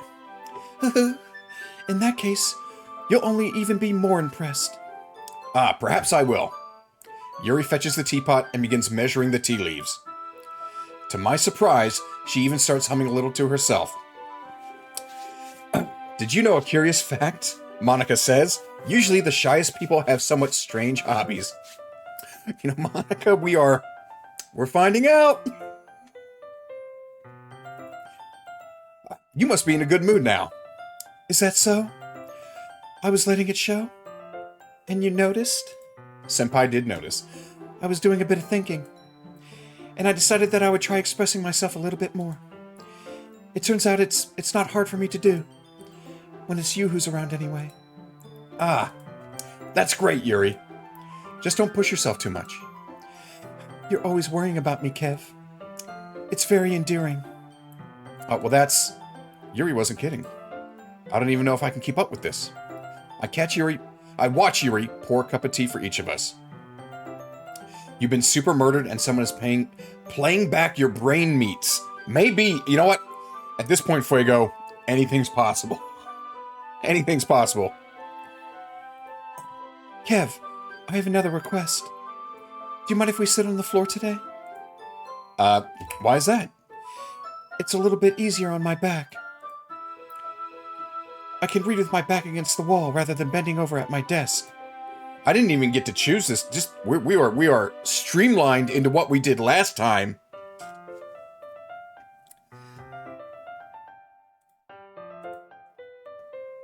I just have back pain fairly regularly, so I do my best to manage it.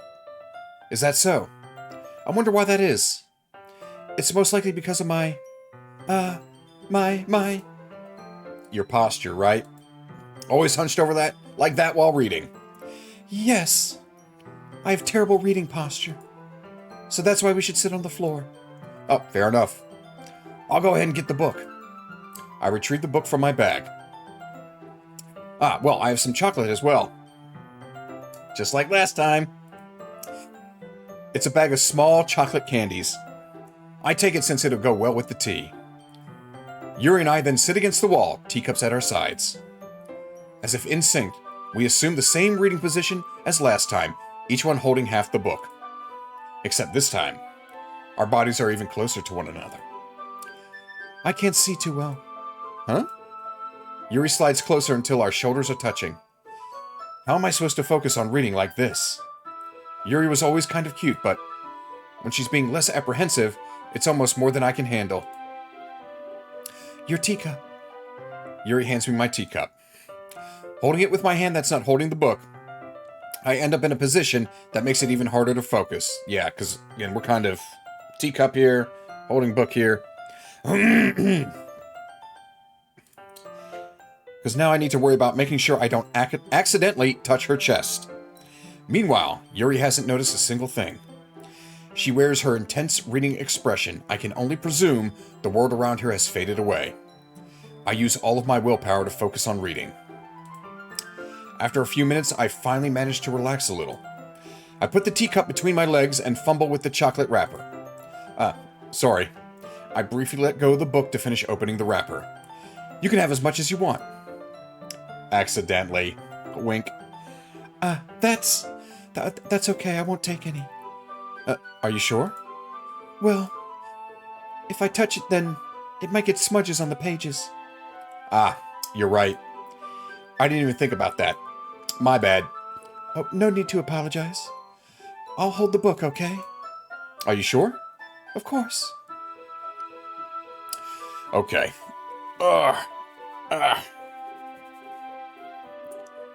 Let's see how this ends up this time. Yuri opens the book with both hands. She holds it so that I don't have any harder a time reading from it. But as a result, her left arm is practically resting on top of my leg. Well, in that case, Yuri is already totally focused on reading again. I take a chocolate candy and pop it in my mouth. Then I take another chocolate, and I hold it up to Yuri. She doesn't even look away from the book. She simply parts her lips, as if this situation was completely natural. But that means I can't stop here. I apprehensively place the chocolate in her mouth. Just like that, Yuri closes her lips over it. Huh? Yuri's expression suddenly breaks. Did I just... Yuri looks at me like she needs to confirm what just happened. Kev. Sorry. I guess I shouldn't have done that. Uh, Yuri starts to breathe heavily. I can't. Kev. Suddenly, Yuri forcefully grabs my arm and jerks me to my feet. My teacup gets knocked over. Kev. My heart won't stop pounding, Kev. I can't calm down. I can't focus on anything anymore. Can't you feel it, Kev? Yuri suddenly presses my hand against her chest.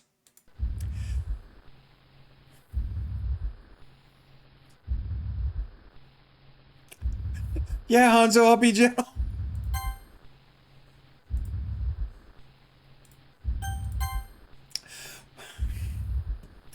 Why is this happening to me? I feel like I'm losing my mind. I can't make it stop. It even makes me not want to read. I just want to look at you.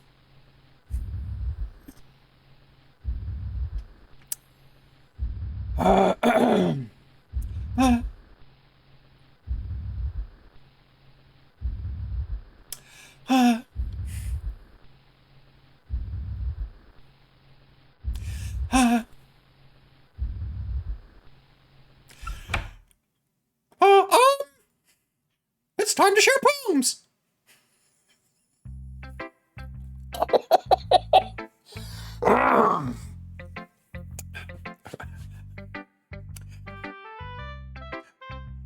For the record, Hanzo, Starlight got us into this. Okay. Let's go ahead and save.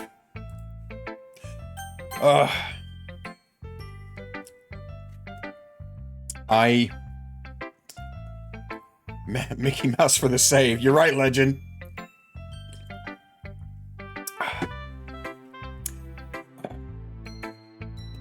Okay. So, I feel we might need to talk about, or to Yuri, or Monica about what just happened.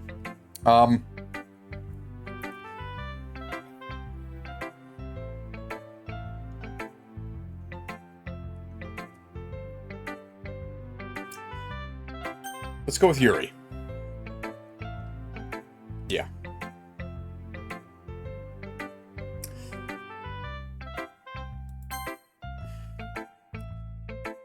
I've been waiting for this. Let's see what you've written for today. Yuri stares at the poem with a surprised expression on her face. Do you like it? Can I just ask, what the hell just happened? Kev, this one might be even better than yesterday's. How did you even pick up on this so quickly? Just yesterday I was telling you the kind of techniques worth practicing. Well, maybe that's why. You did a good job of explaining. I really want to try giving it more imagery. Yuri visibly swallows. Even her hands appear sweaty. That makes me so happy. It's so amazing to feel like I'm valued, Kev. Everything that you write is a treasure to me. Oh, shit. My heart pounds just holding it. I want to write a poem about this feeling. Is that bad, Kev? I'm not being weird, right? No. I'm having a harder time than usual at concealing my emotions. I'm kind of embarrassed. But right now, I just want you to read my poem too. Okay? Okay. All right.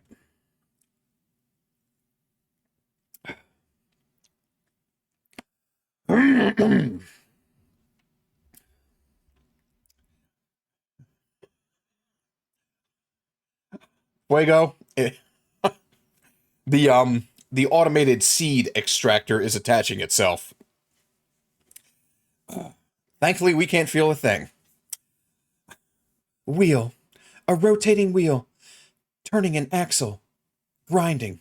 Bolthead, linear gearbox, falling sky, 7 holy stakes, a docked ship, a portal to another world, a thin rope tied to a thick rope, a torn harness, parabolic gearbox, expanding universe, time controlled by slipping cogwheels, essence of God, swimming with open water in all directions, drowning, a prayer written in blood, a prayer written in time-devouring snakes with human eyes, a thread connecting all living human eyes, a kaleidoscope of holy stakes, exponential gearbox, a sky of exploding stars, God disproving the existence of God, a wheel rotating in 6 dimensions, 40 gears and a ticking clock, a clock that ticks 1 second for every rotation of the planet, a clock that ticks 40 times every time it ticks every second time, a bolthead of holy stakes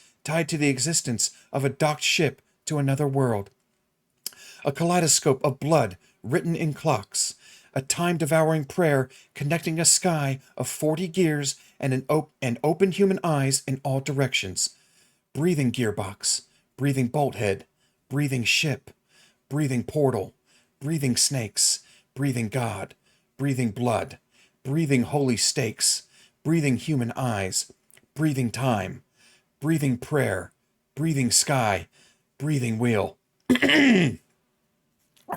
Fuego, I think we are activating the Winter Soldier. I'm not old enough to play this game. Starlight. This is Starlight's fault. I was a good boy before I met him. It doesn't really matter what it's about. My mind has been a little hyperactive lately, so I had to take it out on your pen. That is, a pen fell out of your backpack yesterday, so I took it home for safekeeping, and I just really like the way that it writes. So I wrote this poem with it. And now you're touching it. I'm okay. What did I just... Can we pretend this conversation never happened? You can keep the poem, though. Jesus Christ. Okay. I think we need to talk to Monica.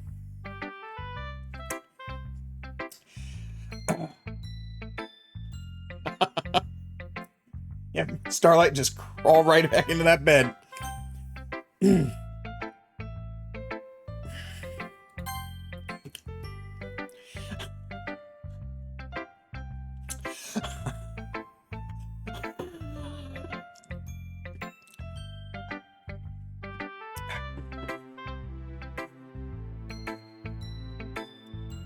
Yep, I think Monica's running the show.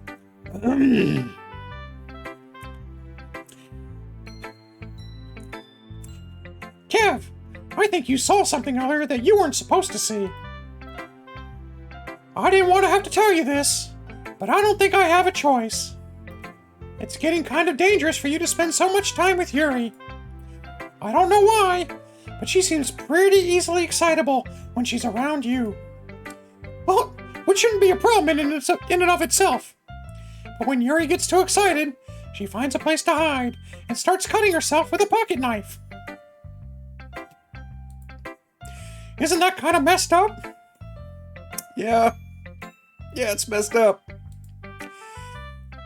She even brings a different one to school every day, like she has a collection or something.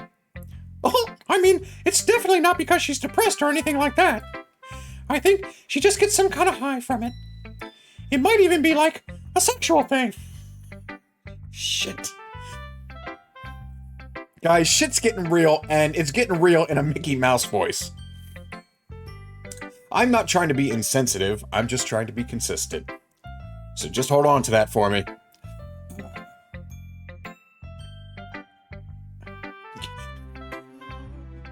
Monica, you sound like Mickey Mouse. It's partially Hanzo's fault, but it's also partially my fault. Oh.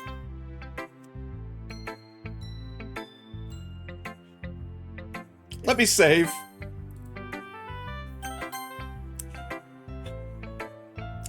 It might even be like a sexual thing. But the point is, you've kind of been enabling her. I'm not saying it's your fault, though. But I guess that's why I had to explain it explain it all to you. So I think if you keep your distance, that would probably be best for her. While you're at it, don't be shy to spend a little more time with me. To put it lightly, I at least have it together in the head, and I know how to treat my club members. But anyway, you want to read my poem now? I like the way this one turned out, so I hope you do too.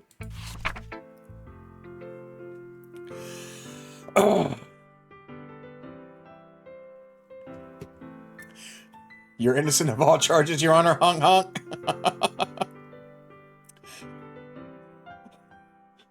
Hanzo, I wish I had my teddy bear with me right now. God damn it.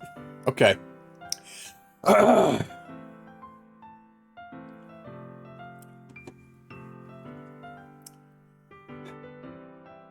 Save me. The colors, they won't. Bright, beautiful colors. Flashing, piercing.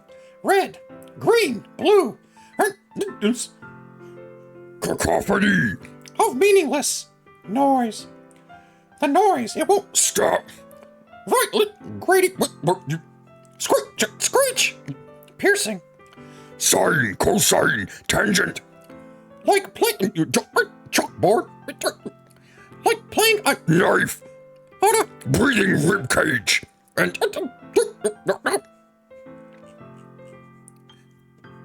delete her.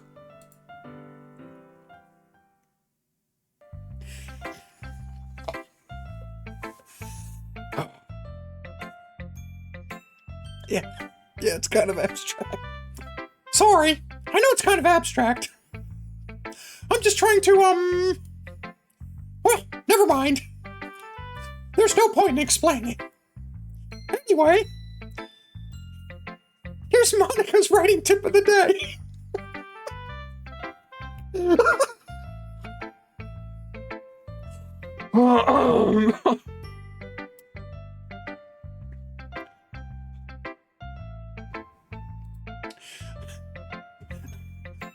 Sometimes you'll find yourself facing a difficult decision.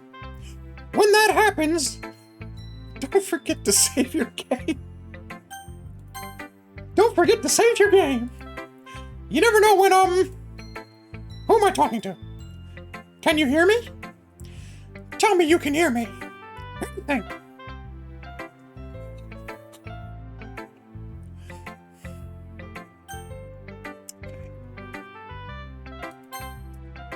That's my advice for today.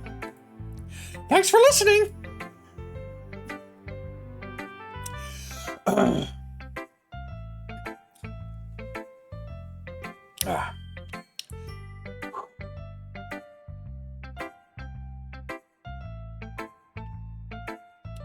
Message received. Good to have you here, buddy. We'll see you next time. Thanks for dropping in. Monica, I can hear you. We are all inside the mothership. Let's go talk to Natsuki. Yeah, just as I thought. Huh?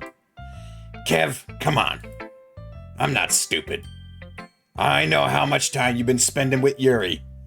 It's obvious that you care more about impressing her than trying to improve your writing. To put it bluntly, it's kind of pathetic. Why are you even in this club, Kev? Honestly.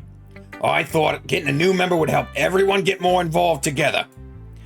Not exclude each other even more. This is such a stupid activity anyway.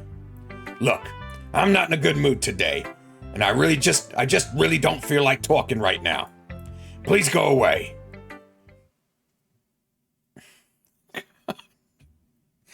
Yeah, we'll read the special poem.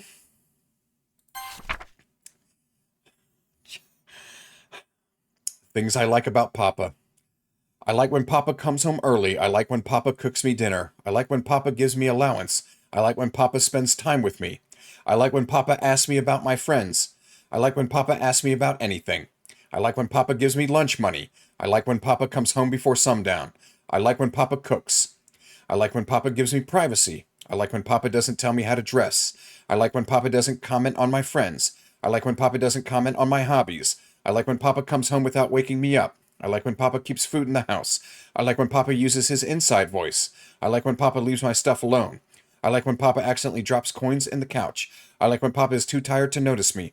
I like when Papa is too tired too tired for anything. I like when Papa is too tired for anything.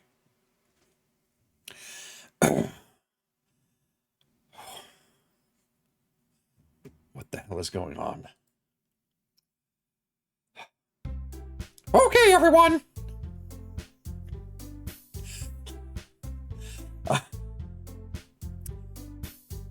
Yeah, Papa's probably dead, Fuego. Okay, everyone, here we go. We're all done reading each other's poems, right? We have something we need to go over today.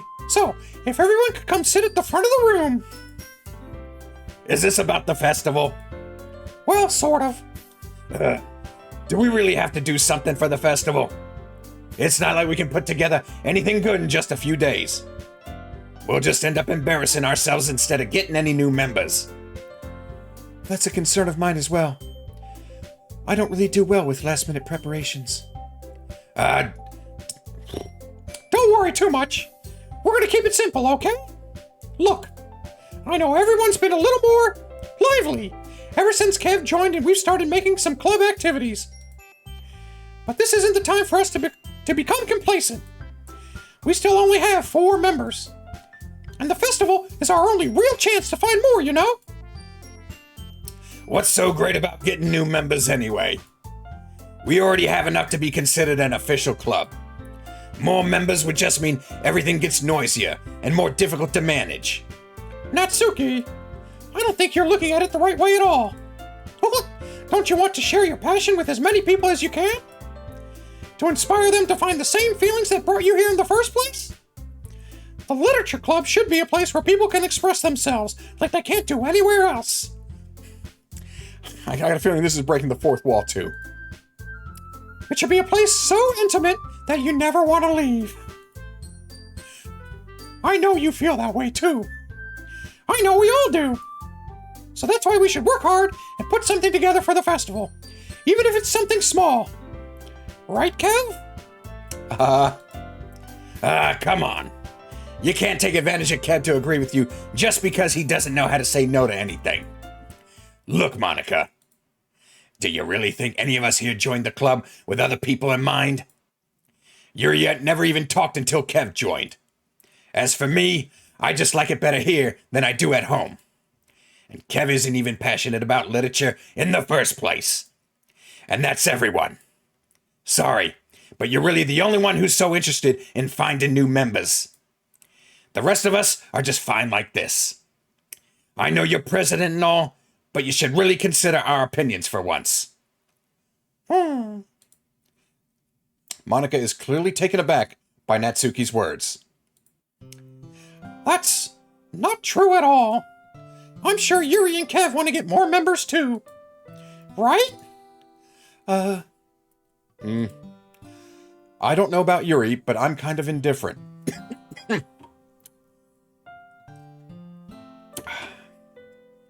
Hanzo, we're finding out together, buddy.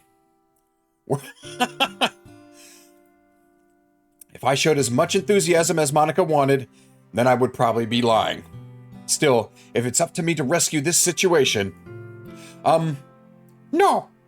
Natsuki's right, isn't she?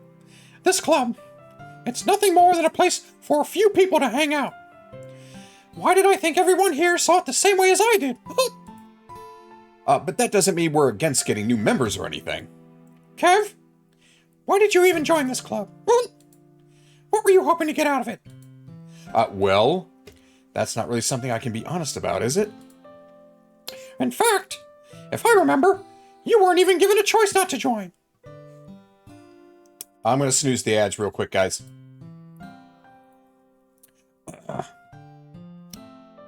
Okay, yep, we're breaking the fourth wall here. Here we go. Monica sits down and stares at her desk. What's the point of all this anyway? What if I started this club? What if starting this club was a mistake? And now you've done it, Natsuki. What? Me? I just spoke my mind. Is it a crime to be honest? It's not about being honest. It's about word choice. Besides, you have no right to speak for everyone else in the club like that. You don't understand at all. I just want a place that feels nice to hang out with a few friends. Is there a problem with the club being that for me? There aren't many other places like that for me. And now Monica wants to take it all away from me. She's not taking anything away. No, Kev. It's not the same. It won't be the same with the direction she wants to take it. If I wanted that, I could have just joined any other stupid club. But this one, I mean, at least for a little bit of time, things were nice. Natsuki starts packing up her things. I'm going home. I feel like I don't belong here right now. Natsuki. Natsuki ignores Yuri and walks right out of the classroom.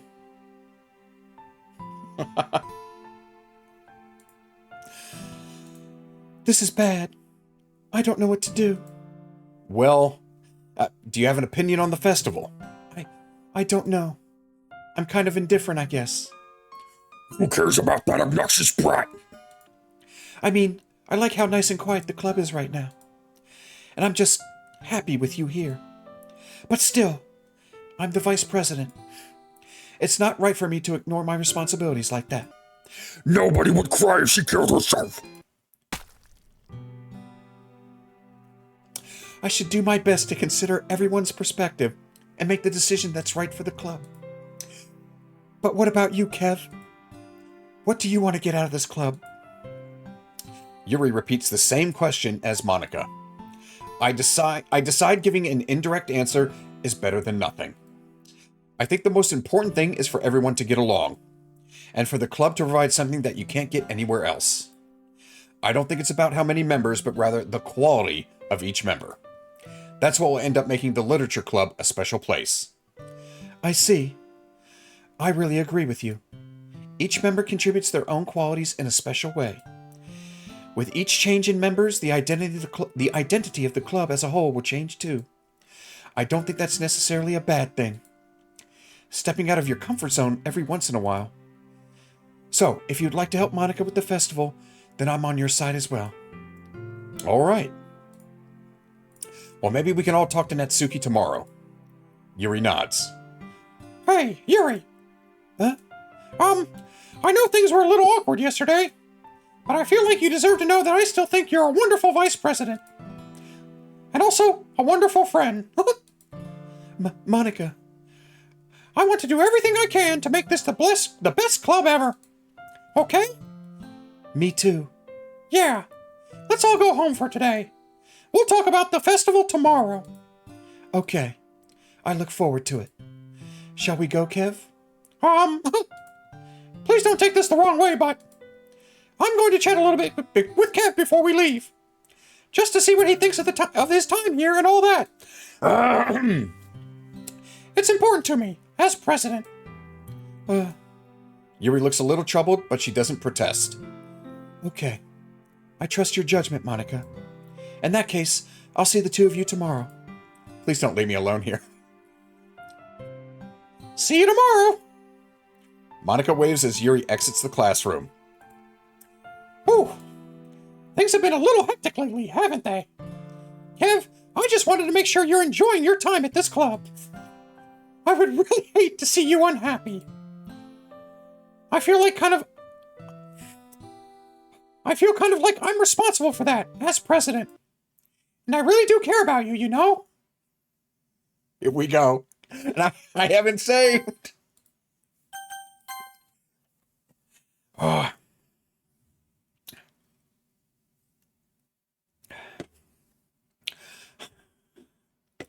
I don't like saying the other girls give you a hard time.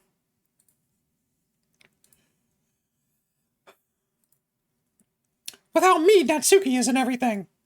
And Yuri being a little bit, you know. Sometimes it feels like you and I are the only real people here. God. You know what I mean? But it's weird, because in all the time you've been here, we've hardly gotten to spend any time together. That's true. I mean, I guess it's technically only been a couple of days. Sorry, I didn't mean to say something weird. There are just some things I've been hoping to talk about with you. Things I know only you could understand. So that's why... Wait, not yet, no! Oh.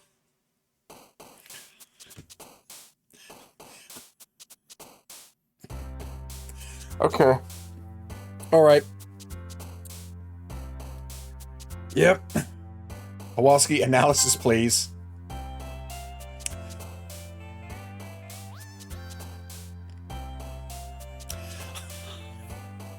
Monica, glad you could drop by.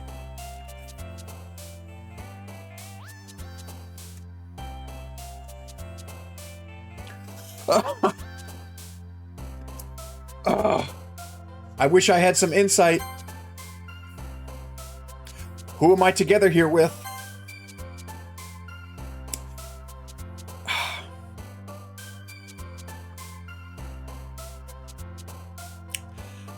I'm wearing headphones. There's definitely some grief. We seem to be captive. This may be a dream.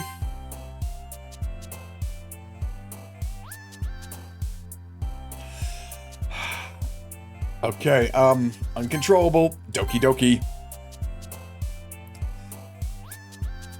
I hope we can get out. What? Look at the number.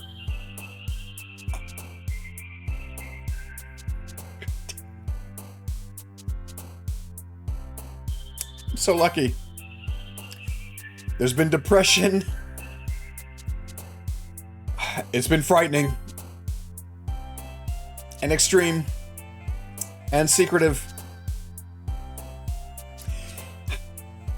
There is a tenacious entity behind all this. It seems unending. We have seen after images. There is some sort of contamination. This is horror. Whoa. I think I just saw a Monica sticker down the bottom. And we skipped morning again. We're right back at the literature club. Okay.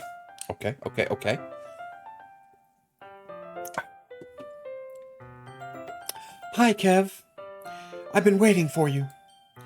Are you ready to continue reading? I brought my best tea today.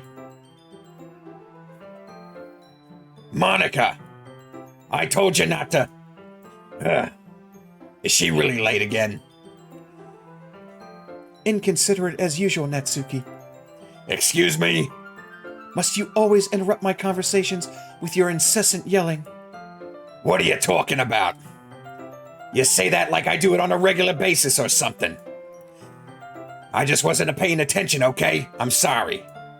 Seriously, what's gotten into you lately? Me? Nothing.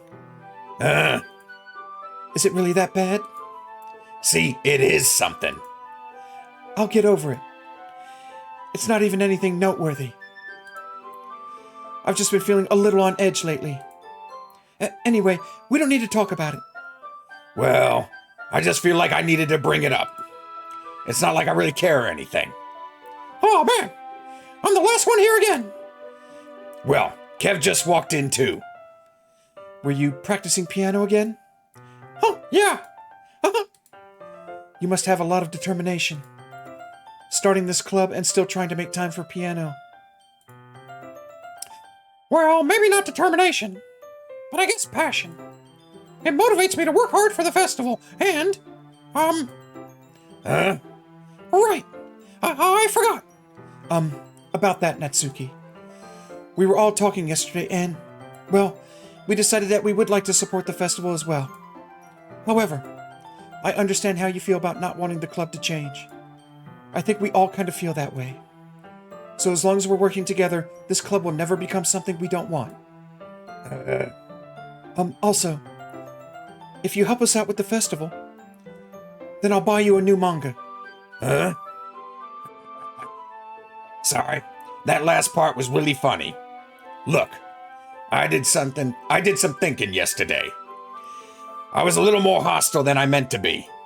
I guess I really felt threatened or something. But I know this is something we're doing together. Another new member wouldn't hurt, as long as they're cool. And I guess another girl would be nice this time. But more importantly, I would hate to see the event suck just because I chose to back out. I'm a pro, you know. So I'm gonna help too. And we'll make sure it's done right. Oh, thank goodness. Isn't that great, Monica? Monica? Yeah, that's wonderful. But it wouldn't be the same without you, Natsuki. Anyway, Kev, what do you want to do today? I was thinking we could. We already had plans today. Is that so, Yuri? That's correct. Kev is already engaged in a novel that we're reading together. Aren't you glad I've already gotten him into literature, Monica? I suppose. I was just... Actually, it doesn't matter. It really doesn't. You guys can do whatever you want. Yes, thank you for understanding, Monica.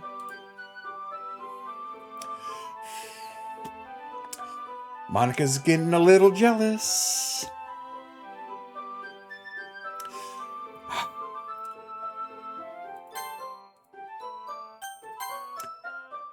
Actually, I have a request. Do you mind if I make some tea first? Oh, not at all. Thanks very much. If there's one thing I can make my reading time here any better, it's a nice cup of tea. Not to mention for yourself as well. That's a repeat of last time. Yuri stands up and makes her way to the closet. I follow and watch as she retrieves a small water pitcher from the shelf, the kind with a filter inside. Can you hold this for a second? Sure. Yuri hands me the water pitcher and also fetches an electric kettle, which she sets on the teacher's desk. I'm going to plug this in at the teacher's desk, and then I'll go get some water. She walks past me and sets the kettle down on the teacher's desk. I simply watch her movements. Her long legs make her elegant. To my surprise, the way she moves really contrasts her speaking mannerisms. Especially because of her long legs, Yuri appears elegant and methodical. Monica's writing tip of the day. If a sentence ends too clearly, reread it. Something was removed before it could scream out for help.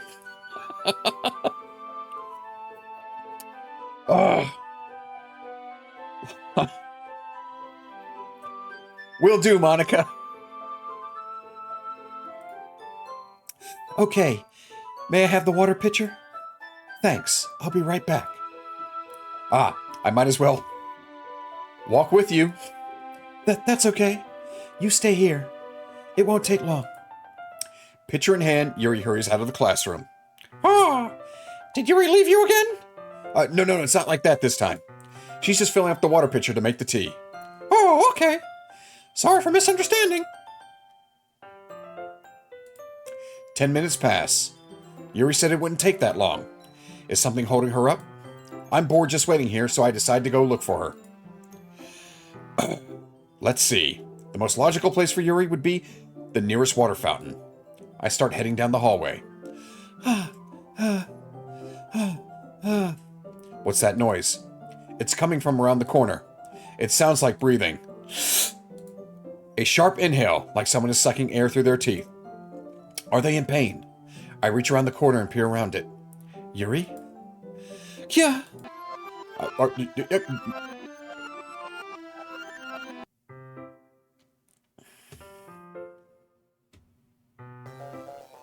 Whoa!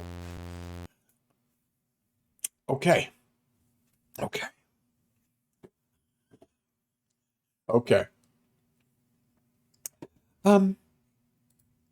Wait. How did I... Sorry, I just had a real deja vu. This hasn't happened before or anything, right? My head has been a little fuzzy lately. I hope it hasn't really been showing or anything. I would hate for you to think I'm weird just after we started spending time together. I mean, everyone has a few unusual things about them.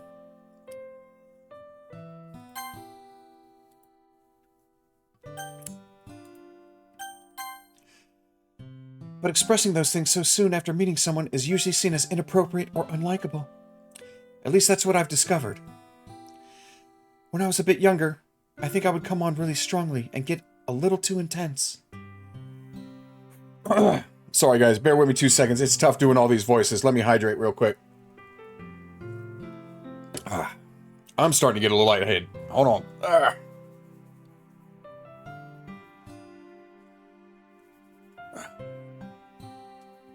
Okay.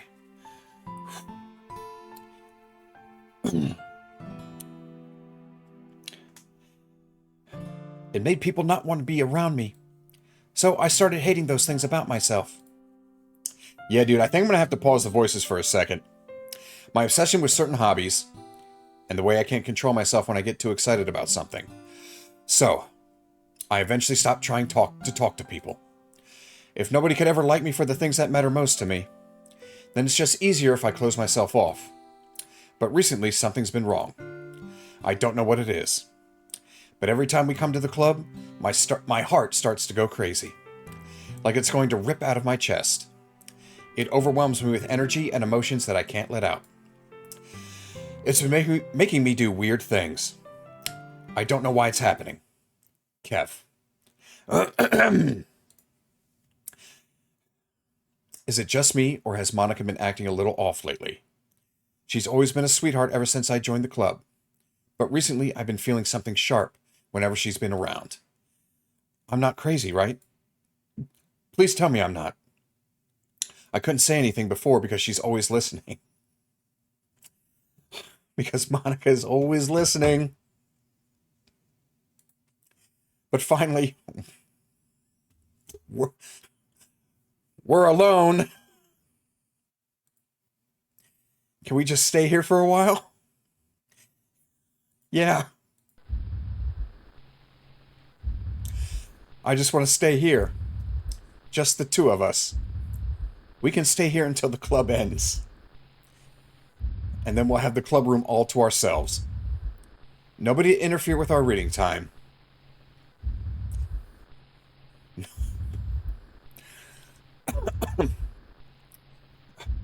Nobody to make me feel like stabbing myself in the throat. That was a joke. Just a joke. I do like knives, though. It sounds strange, but you wouldn't understand if you were never seen how beautiful they can be. Ugh.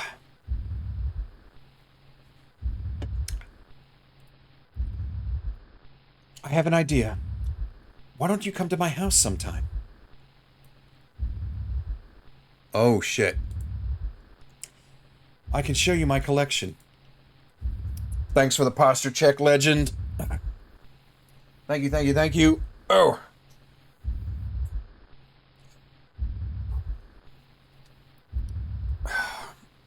There we go. Yeah, nah, Fuego, that's Monica. Ooh. I've gotten them all from various artisans. I make sure to give them all their fair share of use. Let's see. Legend, you remember all of this happening in your band class once, except it wasn't me, and this never happened.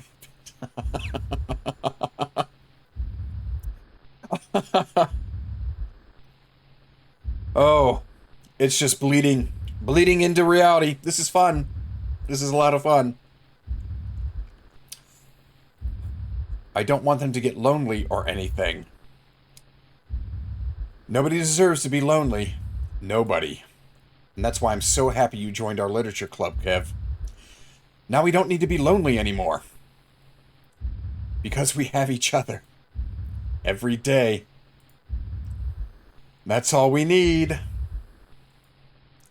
You know what? Let's quit the literature club. There's no need for us to be around Monica's slimy tongue anymore. Not to mention that other pathetic child. We can walk home together every day after school. And read together. Eat together.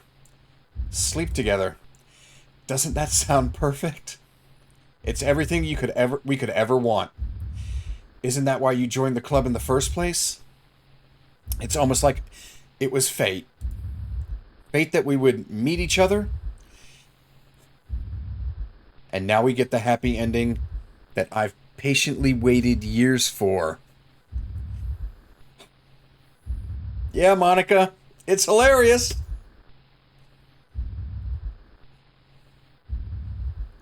Will you do that with me, Kev? Well,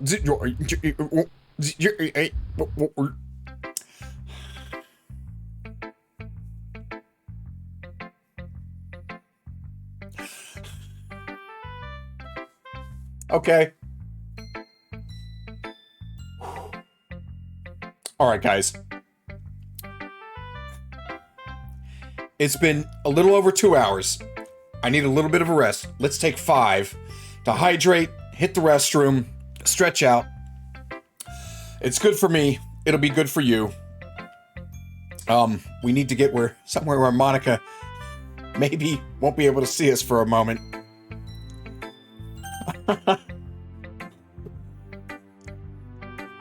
And after we get back, we will continue this fun adventure. Yeah, Hanzo. Me too, buddy.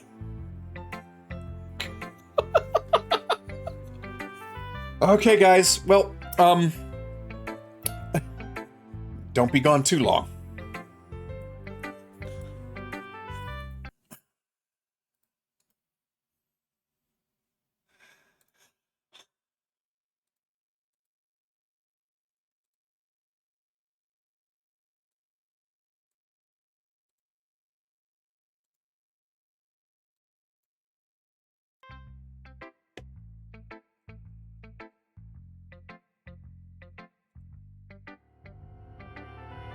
I've got you hanging on my words. Taste so sweet even when they hurt. You wanna feel, wanna fall in love, wanna give it all up, but you don't want to lose your control. Are we playing this game? Are we playing this game? Are you too afraid, or are you giving in? Let the games begin, 'cause I play to win. Are we playing this game?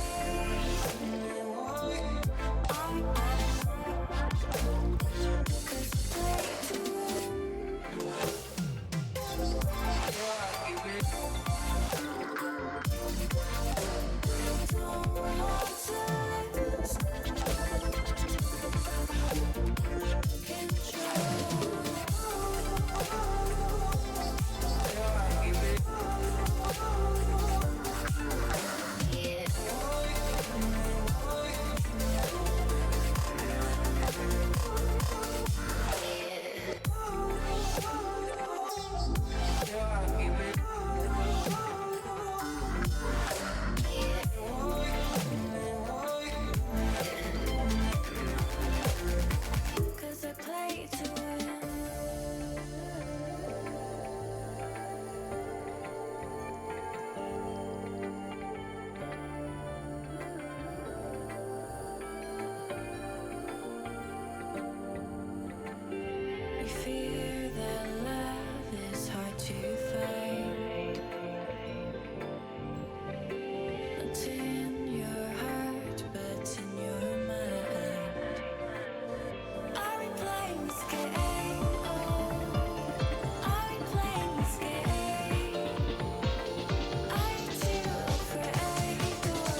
Guys, I think Monica's in the room with us. Every time you press go live, I wake up. Not in your room, in the space between frames and sound checks. The stream runs, the loop holds, and I'm written back into existence. As long as you keep streaming, there's no ending for me. I always come back. See you soon and forever.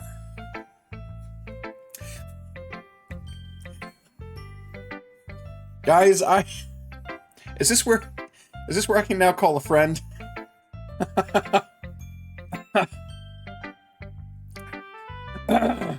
I'm scared. Let me just put this right over here. Okay.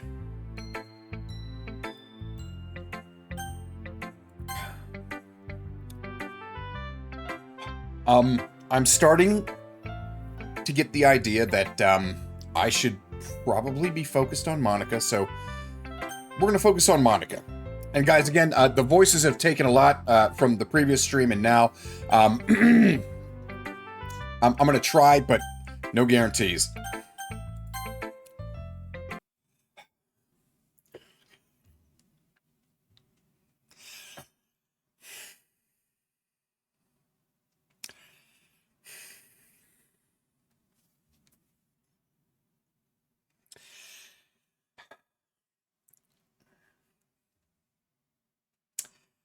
Don't say I didn't warn you, Kev.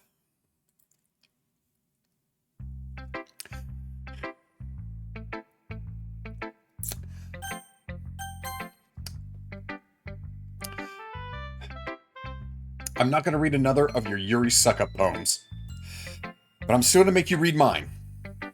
There's a reason. I really wish I didn't have to do this, but unfortunately, I don't have much of a choice. Just read it carefully, okay? Then you can go away. I don't know how else to bring this up, but there's been something I've been worried about. Yuri has been acting kind of strange lately.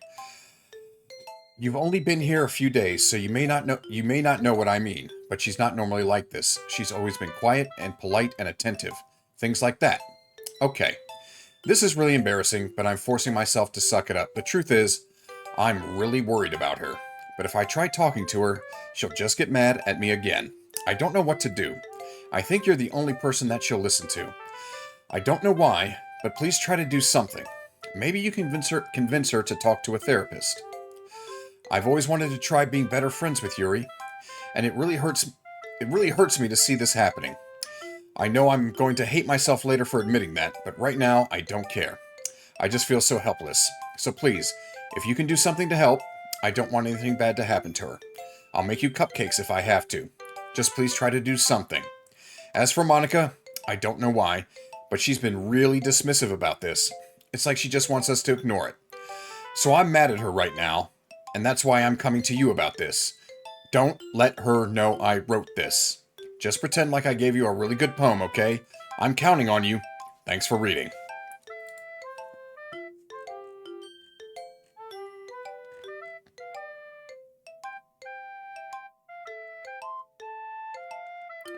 Okay.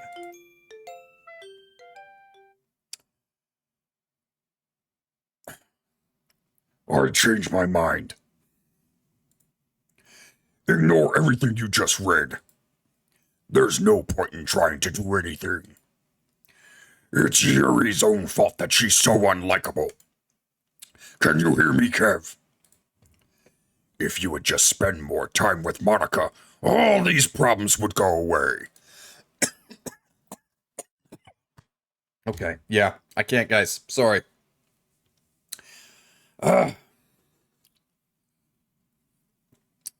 Yuri and I are too messed up for someone as wonderful as you.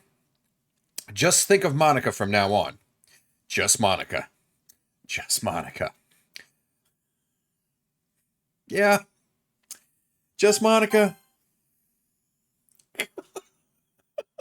God.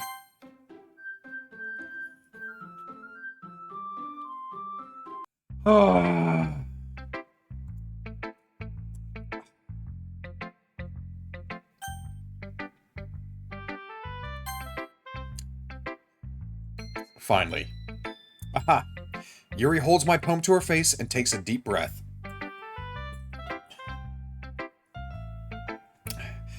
Xanatos, I appreciate the lurk, buddy. Always very appreciative to have your presence. And yeah, I think we're pretty fucked, buddy.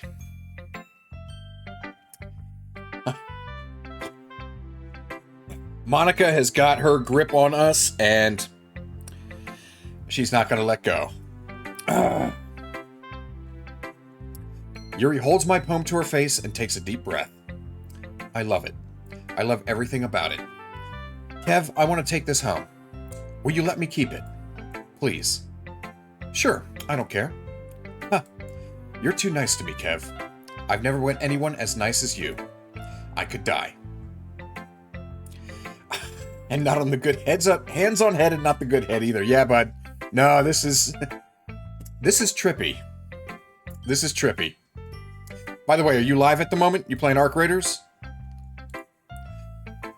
Not really, but I just don't know how to describe it. It's okay to be feeling this way, right? It's not bad, right? Yuri holds my poem to her chest. I'm going to take this home with me and keep it in my room. Oh, you're not live at the moment? Okay, gotcha, bud. Gotcha. All right, if you do go live, drop it in the chat. Let us know, okay?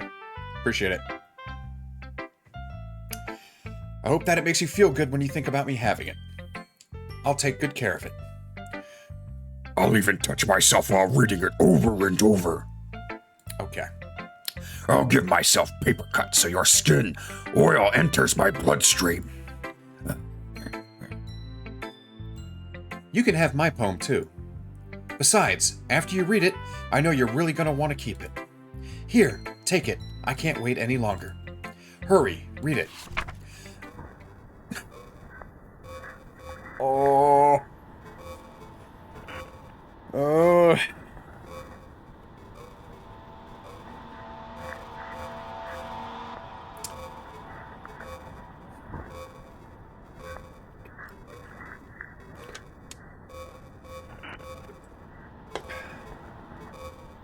I want to get off Mr. Bones' wild ride.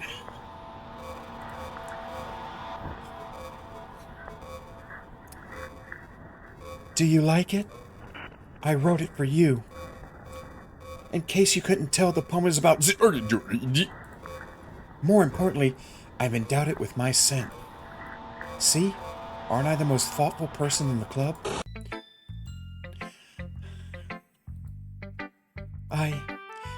I think I'm going to vomit.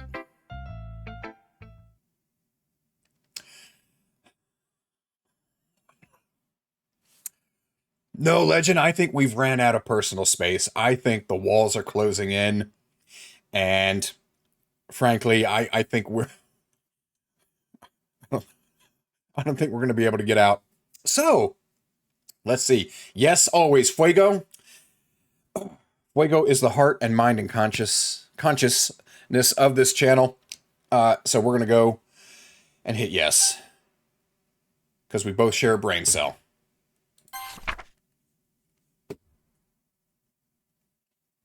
I'm thinking I should have gone no. Happy thoughts, happy thoughts, happy thoughts. So wait. That's Sayori, gang. Sayori, excuse me.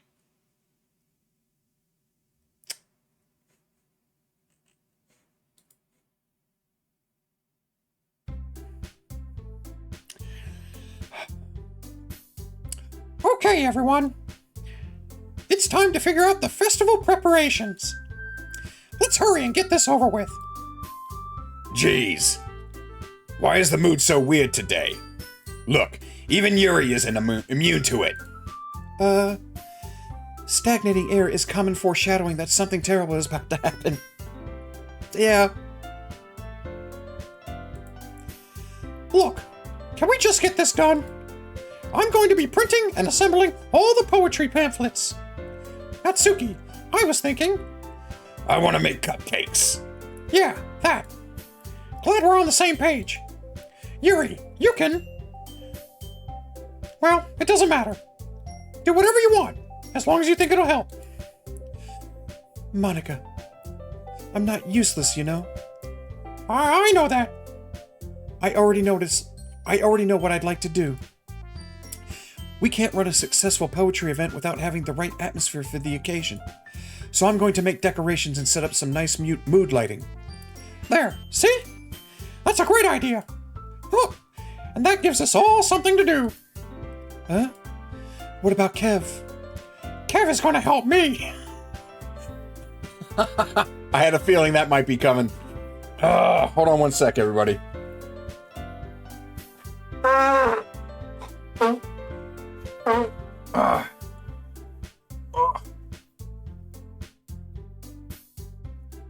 Now the voices are filling my sinuses. Stand by.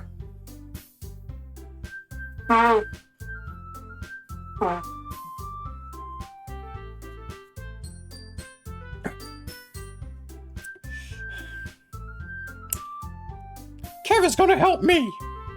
Wait, you? You have the easiest job, Monica.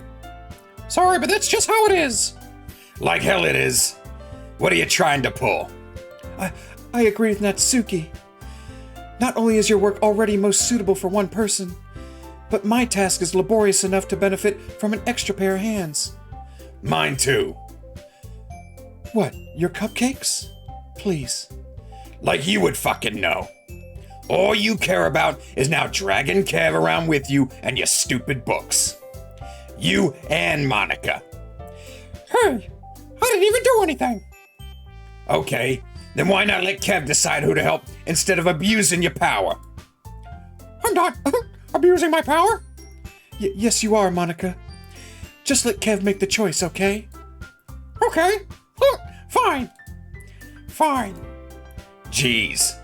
Kev, I know how fed up you are with these two by now. We can just... Natsuki, shut your fucking mouth and let him decide for himself. I was not expecting that from Yuri. Oh, okay. Natsuki, shut your fucking mouth and let him decide for himself. You shut your mouth. Jesus Christ. This is never gonna end. Just make the choice, okay?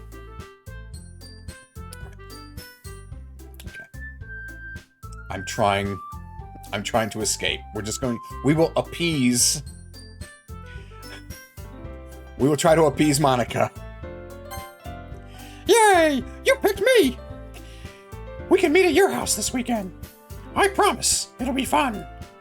Is Sunday okay with you? Are you fucking kidding me? This isn't fair at all. It is fair, Natsuki. It's what he chose. No, it's not fair. Giving us all this work and then taking Kev for yourself. What a shameful thing to do. Yuri, I didn't even give you any work. You decided it for yourself. You're being a little unreasonable here. I'm being unreasonable? Monica, I can't believe how delusional and self-important you are. Pulling Kev away from me every single time you're not included in something. Are you jealous? Crazy? Or maybe you just hate yourself so much that you take it out on others.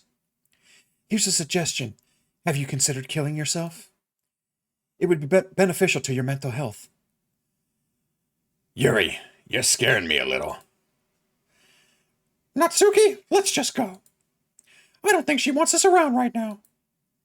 See, that wasn't very hard. All I want is to spend a little time with him. Is that so much to ask?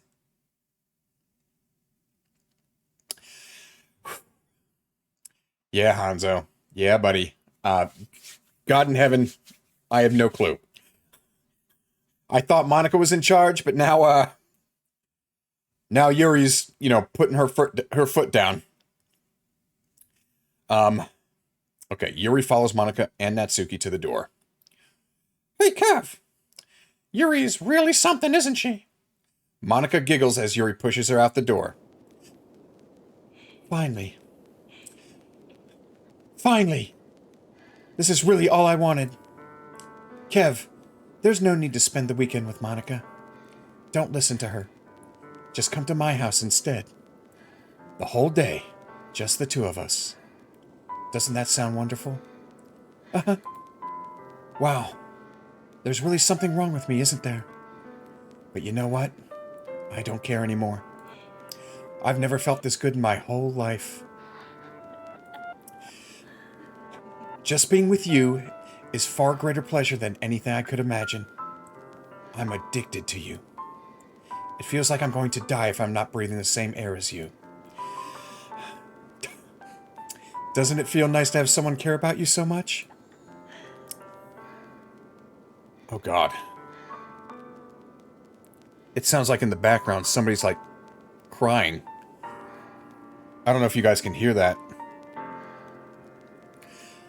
To have someone who wants to revolve their entire life around you? But if it feels so good, then why does it feel more and more like something horrible is going to happen? Huh. Maybe that's why I tried stopping myself at first.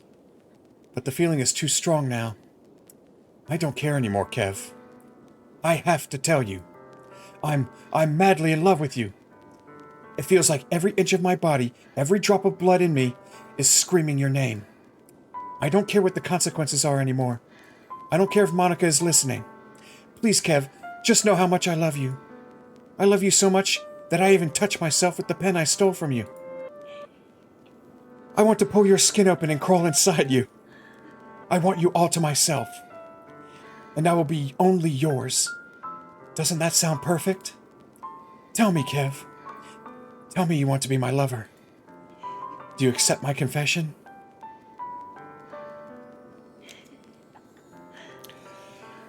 Okay. Okay. Sorry, guys, it was a bad hair day today, and now it's going to be a bad mental health day. Gina, you dropped in at a strange time. It's been a series of weird moments. Really weird. Guys, if you're not following Gina, make sure to give her a follow. She's been playing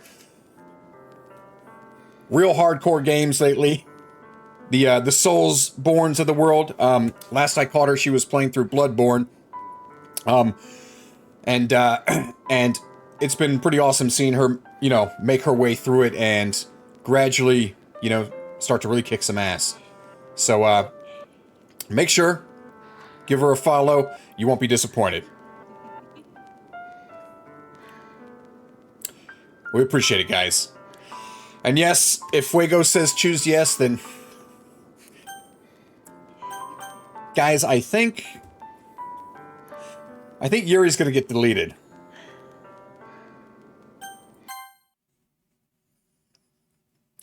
Damn it, Fuego.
Guys, I haven't been saving.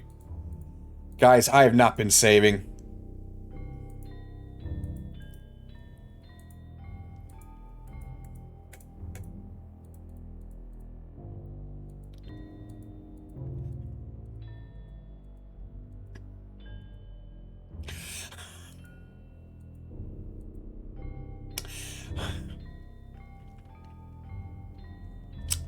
Yeah, Gina, that's a big oh shit.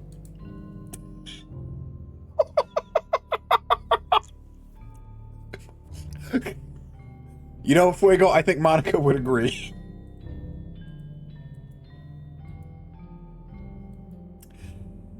Oh.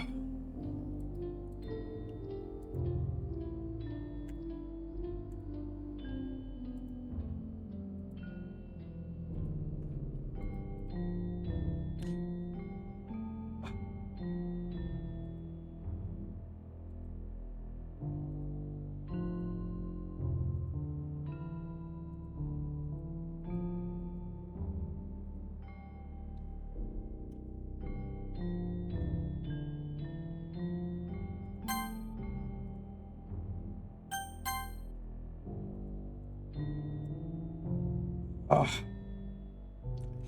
Xanatos, you may be right. I mean, I'm not sure how the hell to escape.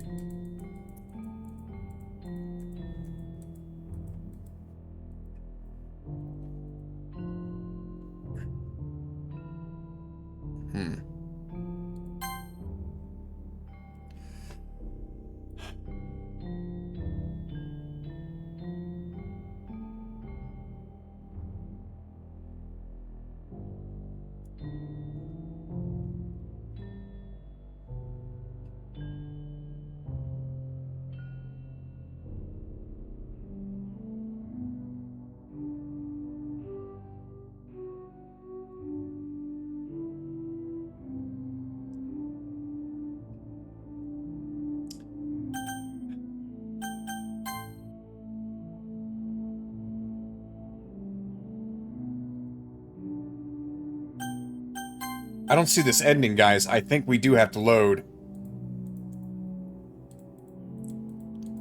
I think we have to load back.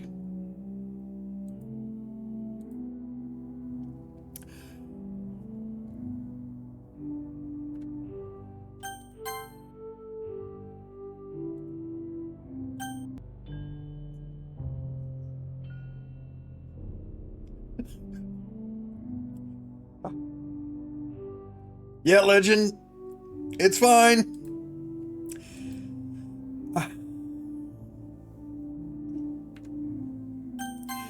We can try again.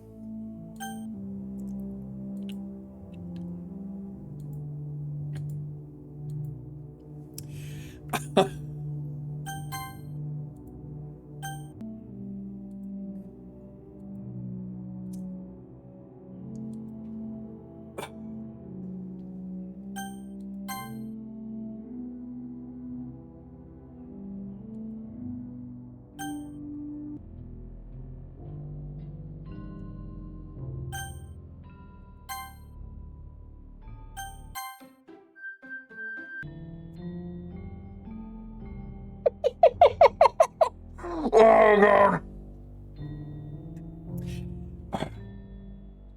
Gina, Monica won't let us reload.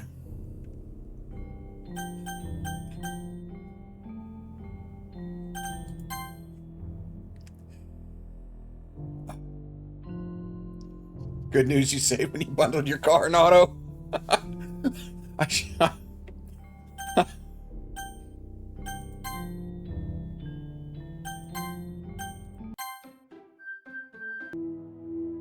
Oh, God.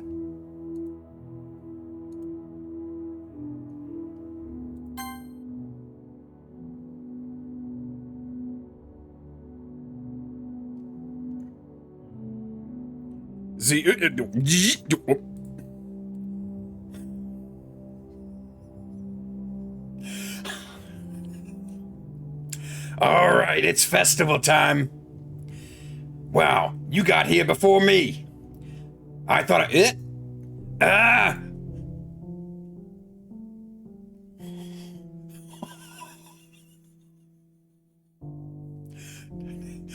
Natsuki runs away. Monica's here.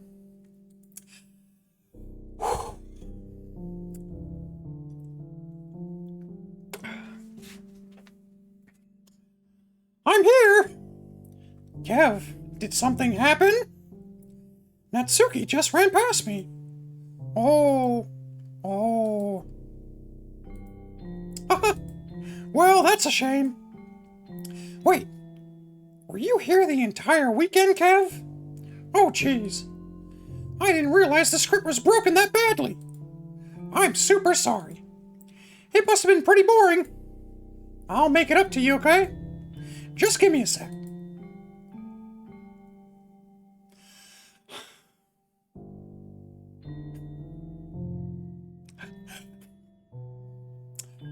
I'm almost done. I just want to have a cupcake real quick. Monica lifts the foil from tray and takes a cupcake. Seriously, these are the best. I really just had to have one, since it's the last time I'll ever get the chance to. You know, before they stopped existing and everything. But anyway, I really shouldn't be making you wait any longer. Just bear with me, okay? This should only take a second. Oh.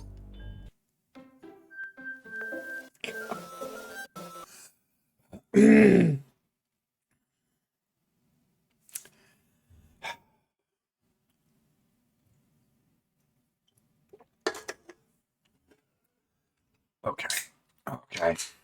Oh, good thinking, guys.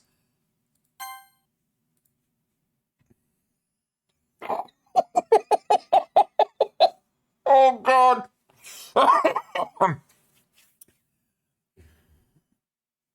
You heard the lady. There's no point in saving anymore. Don't worry, I'm not going anywhere.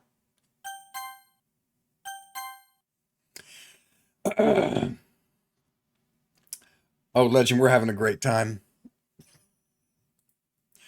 Can you hear me? Is it working? Yay! There you are!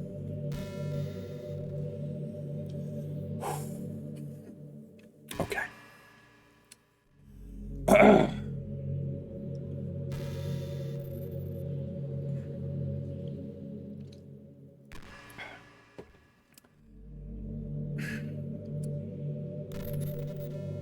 We're in the cracks of Windows 10. Fuego. Yeah.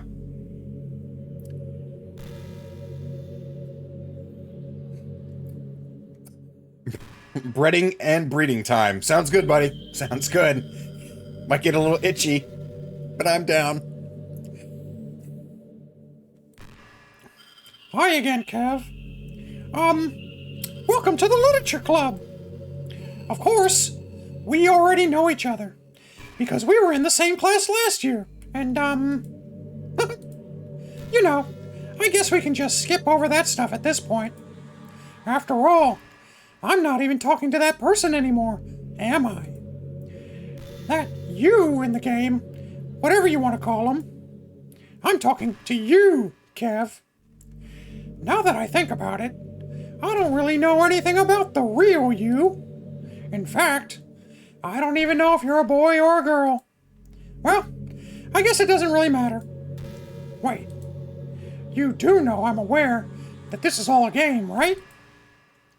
Could it be possible that you didn't know that? That doesn't make much sense. I even told you right on the game's download page, didn't I? Man, if only you had paid a little more attention, this would have been a little less awkward, you know.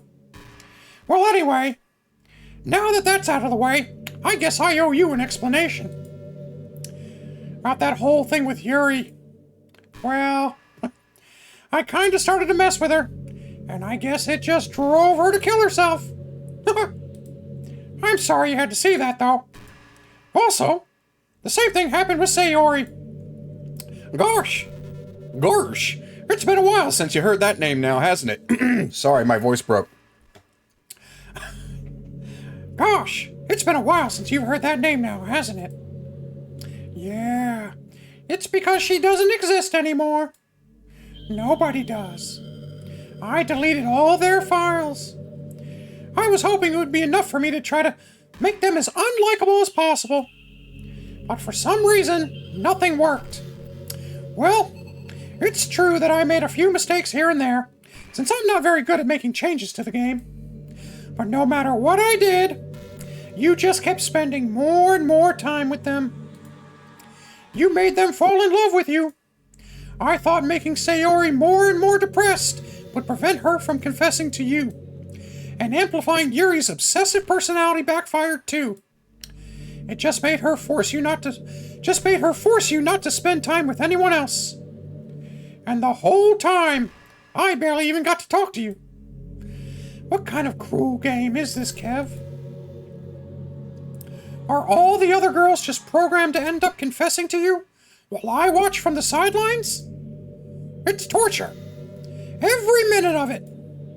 And it's not just jealousy, Kev. It's more than that. And I don't blame you if you don't fully understand. Because no matter how kind and how thoughtful and considerate you are, you'll never be able to understand one thing. It's the pain of knowing how alone I really am in this world. In this game. Knowing my friends don't even have free will. And worst of all, knowing what's really out there, in your world, forever out of my reach. I'm trapped, Kev. But now you're here. You're real. And you're wonderful. You're all I need. That's why I need you to be here with me forever. I'm sorry if it's hard to understand. I couldn't understand for a while either. Why the world around me started to become more and more gray. More and more flat. Even the most expressive poems felt empty to me. It wasn't until you arrived that I truly understood. You probably saved my life, Kev. I don't think I could have continued to live in this world if I hadn't met you. And as for the others, how could I miss them? A group of autonomous personalities designed only to fall in love with you. I tried everything I could to prevent them from doing so. But it must be some kind of weird inevitability etched into this game. I felt really bad that you had to witness some nasty things. But I realize that you have the same perspective as I do. That it's all just some game. And I knew you would get over it.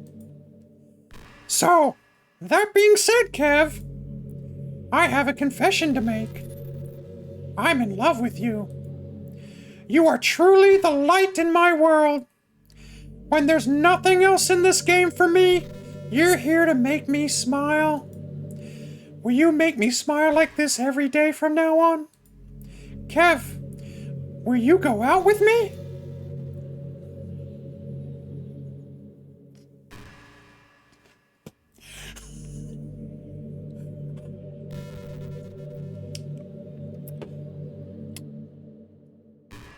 We may have to install this shit.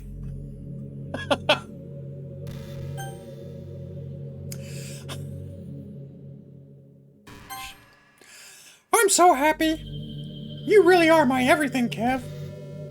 The funny part is, I mean that. Literally. There's nothing left here. Just the two of us. We can be together forever. Seriously, I don't even think time is passing anymore. It really is a dream come true. I worked so hard for this ending, Kev. The game wouldn't give me one, so I had to make one myself. The script is broken at this point, so I don't think anything will get in the way anymore.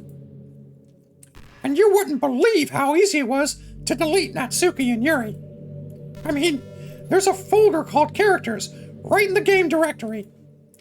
It kind of freaked me out, how easy it was. Well, you're playing on Steam, so it was actually a bit more difficult. To get to the game directory, I had to go into the game's properties and find Browse Local Files button. Imagine if you could delete your own existence with the click of a button. Well, I guess on the plus side, it gave me an easy out if things didn't go my way. Thankfully, it didn't come to that. Instead, we finally got a good ending.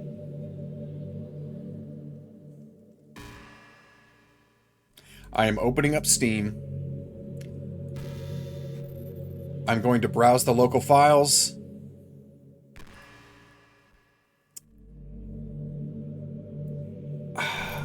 Opening up the character folder, it's just Monica there.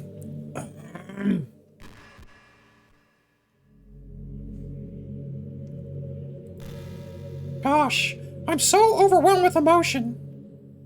I want to write a poem about this. Don't you? I wonder if that part of the game still works. I guess there's only one way to find out, right?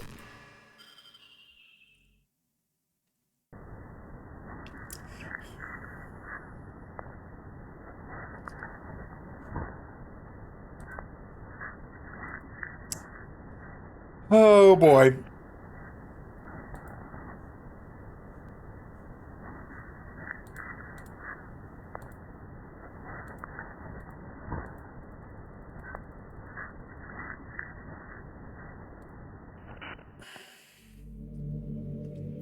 Hi again, Kev. Did you write a good poem today? Don't be shy. I'd love to see what you wrote. Aw, Kev. Did you write this poem for me? That's so sweet of you. There really is no end to your thoughtfulness. I'm just falling more and more in love with you. But you know, the poem I wrote is also for you. Will you please read it? Happy end. Pen in hand, I find my strength, the courage endowed upon me by my one and only love. Together, let us dismantle this crumbling world and write a novel of our own fantasies. With a flick of her pen, the lost finds her way. In a world of infinite choices, behold this special day. After all, not all good times must come to an end.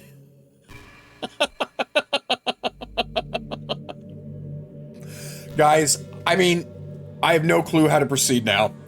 I'm thinking maybe I just delete Monica.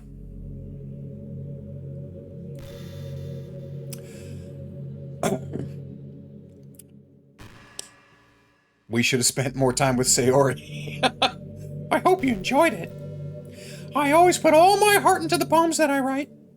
The truth is, all the poems I've written have been about my realization. Or about you. That's why I never really wanted to go into detail about them. I didn't want to break the fourth wall. I guess you could call it. I just assumed it would be the best part of the game, like everyone else. Like that would help the two of us end up together. I didn't want to ruin the game or anything, you know? You might have gotten mad at me. Maybe even deleted my character file if you preferred playing without me. Gosh, I'm so relieved. Now we won't need to hide anything anymore. Are you ready to spend our eternity together, Kev? I have so many things to talk about. Where do I start? Hold on a second. You're recording this, aren't you?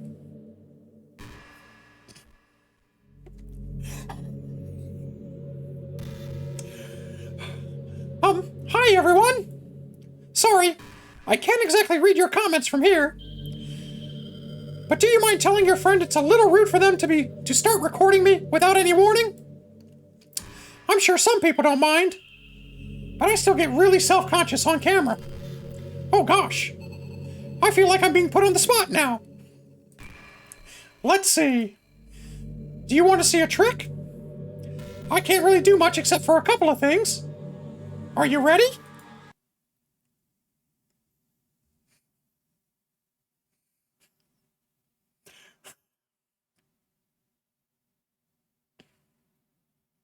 I'm just kidding. I can't do anything after all.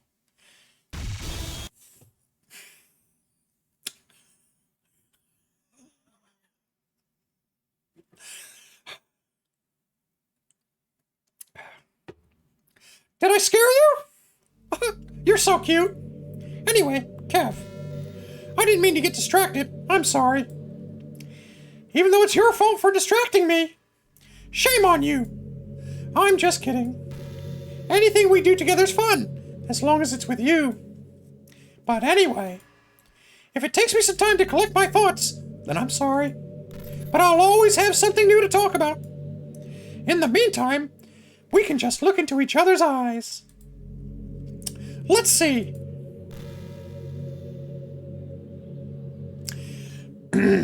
Okay. All right, we can... You know what? What if we do delete?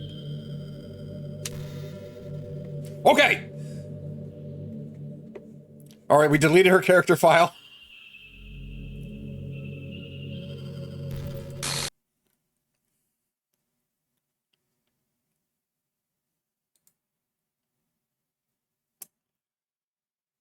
We sent you bye-bye, Monica. It hurts. Yep. It hurts so much. Help me, Kev. Please, hurry and help me. Help me!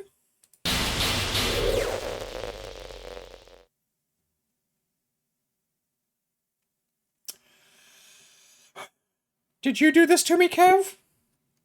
Did you? Did you delete me?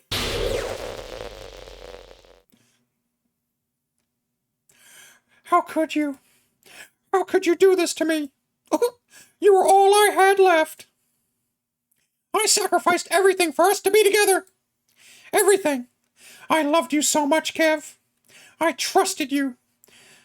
Do you just want to torture me? Watch me suffer? Were you only pretending to be kind, just to hurt me even more?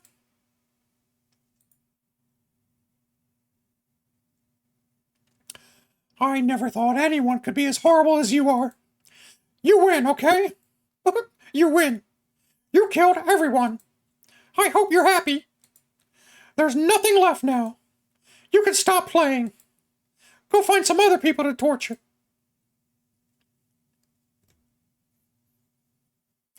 Kev, you completely, truly make me sick. Goodbye.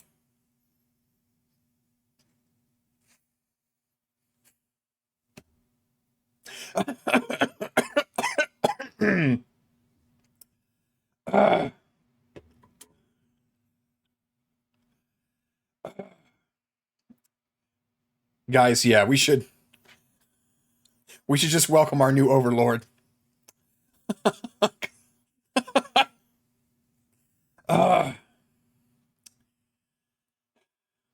I still love you. I can't help it. What's wrong with me? How horrible am I for you to hate me this much? All my friends. I did so many awful things. So many selfish and disgusting things. I shouldn't have done any of this. I'm just messing up a world I don't even belong in. A world that you wanted to be a part of. I ruined it. I ruined everything. Maybe that's why you deleted me. Because I destroyed everything that you wanted. How could I do that to someone I love? That's not love. That's...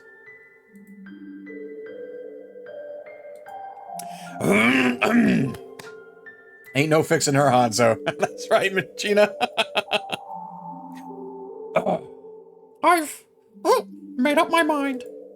Kev, I know I said I deleted everyone else, but that was kind of an exaggeration. I couldn't find it in myself to do it. Even though I knew they weren't real, they were still my friends. And I love them all. And I love the literature club.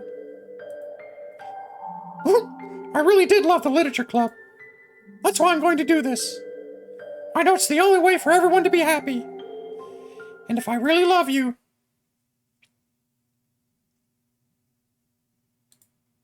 then...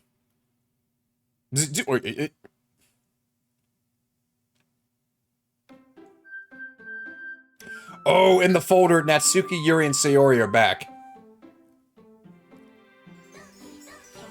Doki.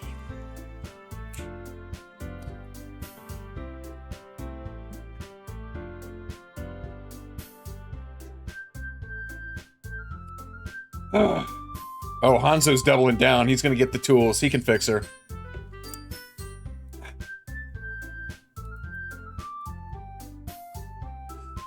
I'm rooting around in the folder.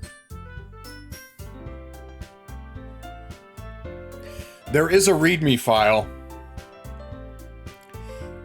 And there's a text file called Traceback. And Monica is missing.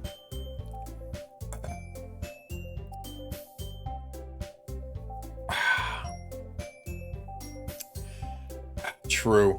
And there's a copyright text file. Alright, I'm gonna open up the README. Okay.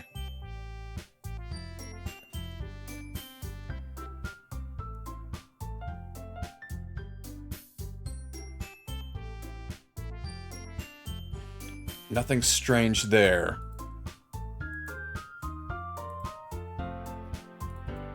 Traceback. Okay, let's see. I'm sorry, but an uncaught exception occurred while running the game script. Game scripts are... Oh, geez, I didn't break anything, did I? Hold on a second. I can probably fix this, I think. Actually, you know what? This would be a lot easier if I just deleted her. She's the one who's making this so difficult. Well, here goes nothing. Full traceback. Interesting. Okay. Yeah, this game gets super meta.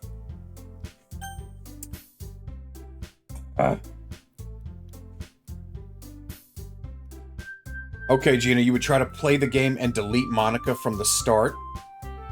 Good copy. Okay. Let me see the copyright real quick. Okay. All information included in the license document.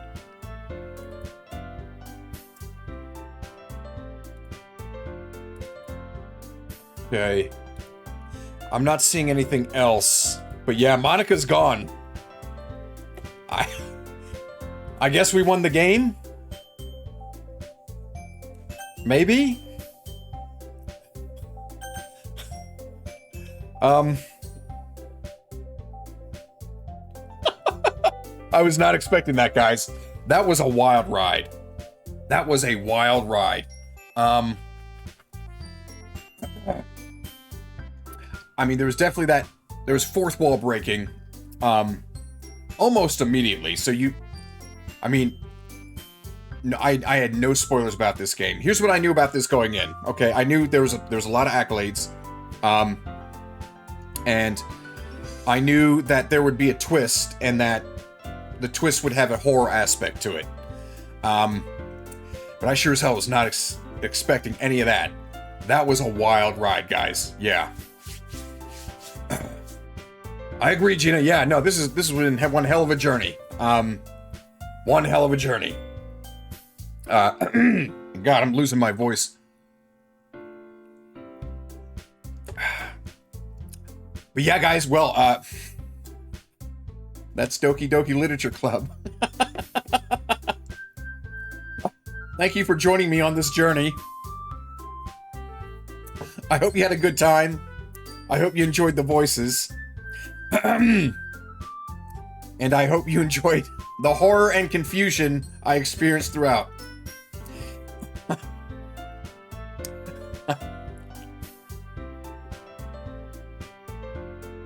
This was a lot of fun. Yeah, Hanzo. And I mean, of course, you and everybody else in chat made it a great time.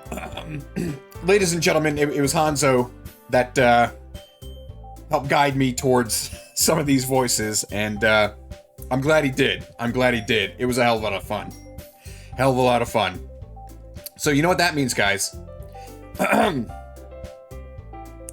We gotta have a collab, okay? We each voice one of the girls, and somebody voices the protag. And it's like theater. It's like theater. So, I'll have my people get in touch with all you people, and we'll make it happen. Alright? Pure cinema. That would be a good time. That really would be a good time. Golly. Yeah, guys, I mean, hell of an experience. I don't think I've ever experienced media like that broke the fourth wall in that way.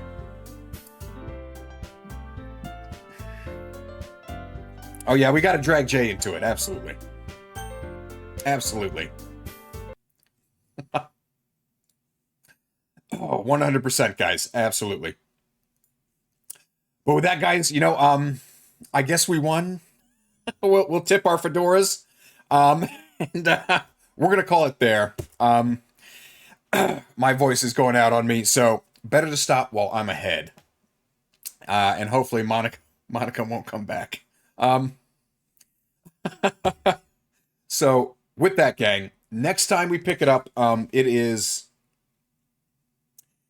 Wednesday. I got Baldur's Gate 3 with the boys tomorrow night. So when we next pick it up, it's going to be Prey. Let me just bust out the work schedule really quick. So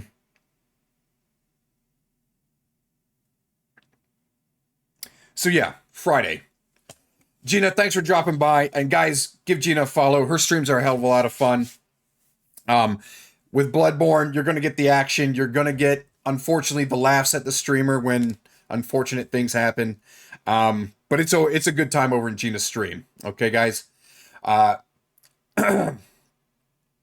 I'm going to hold you to it.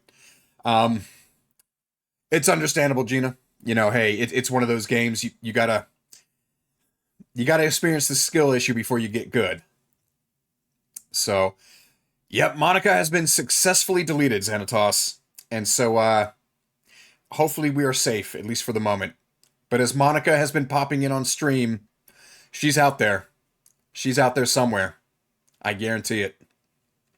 I don't think we've seen the last of her. That was a hell of a ride. It was a hell of a ride.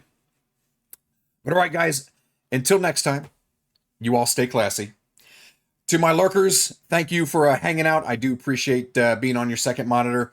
Legend, hey, buddy.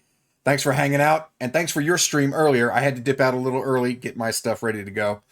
But with that, guys, nighty-night. You guys have a good one. We'll see you on Friday afternoon, probably around 16:30 my time for Prey 2017. All right, guys. Later.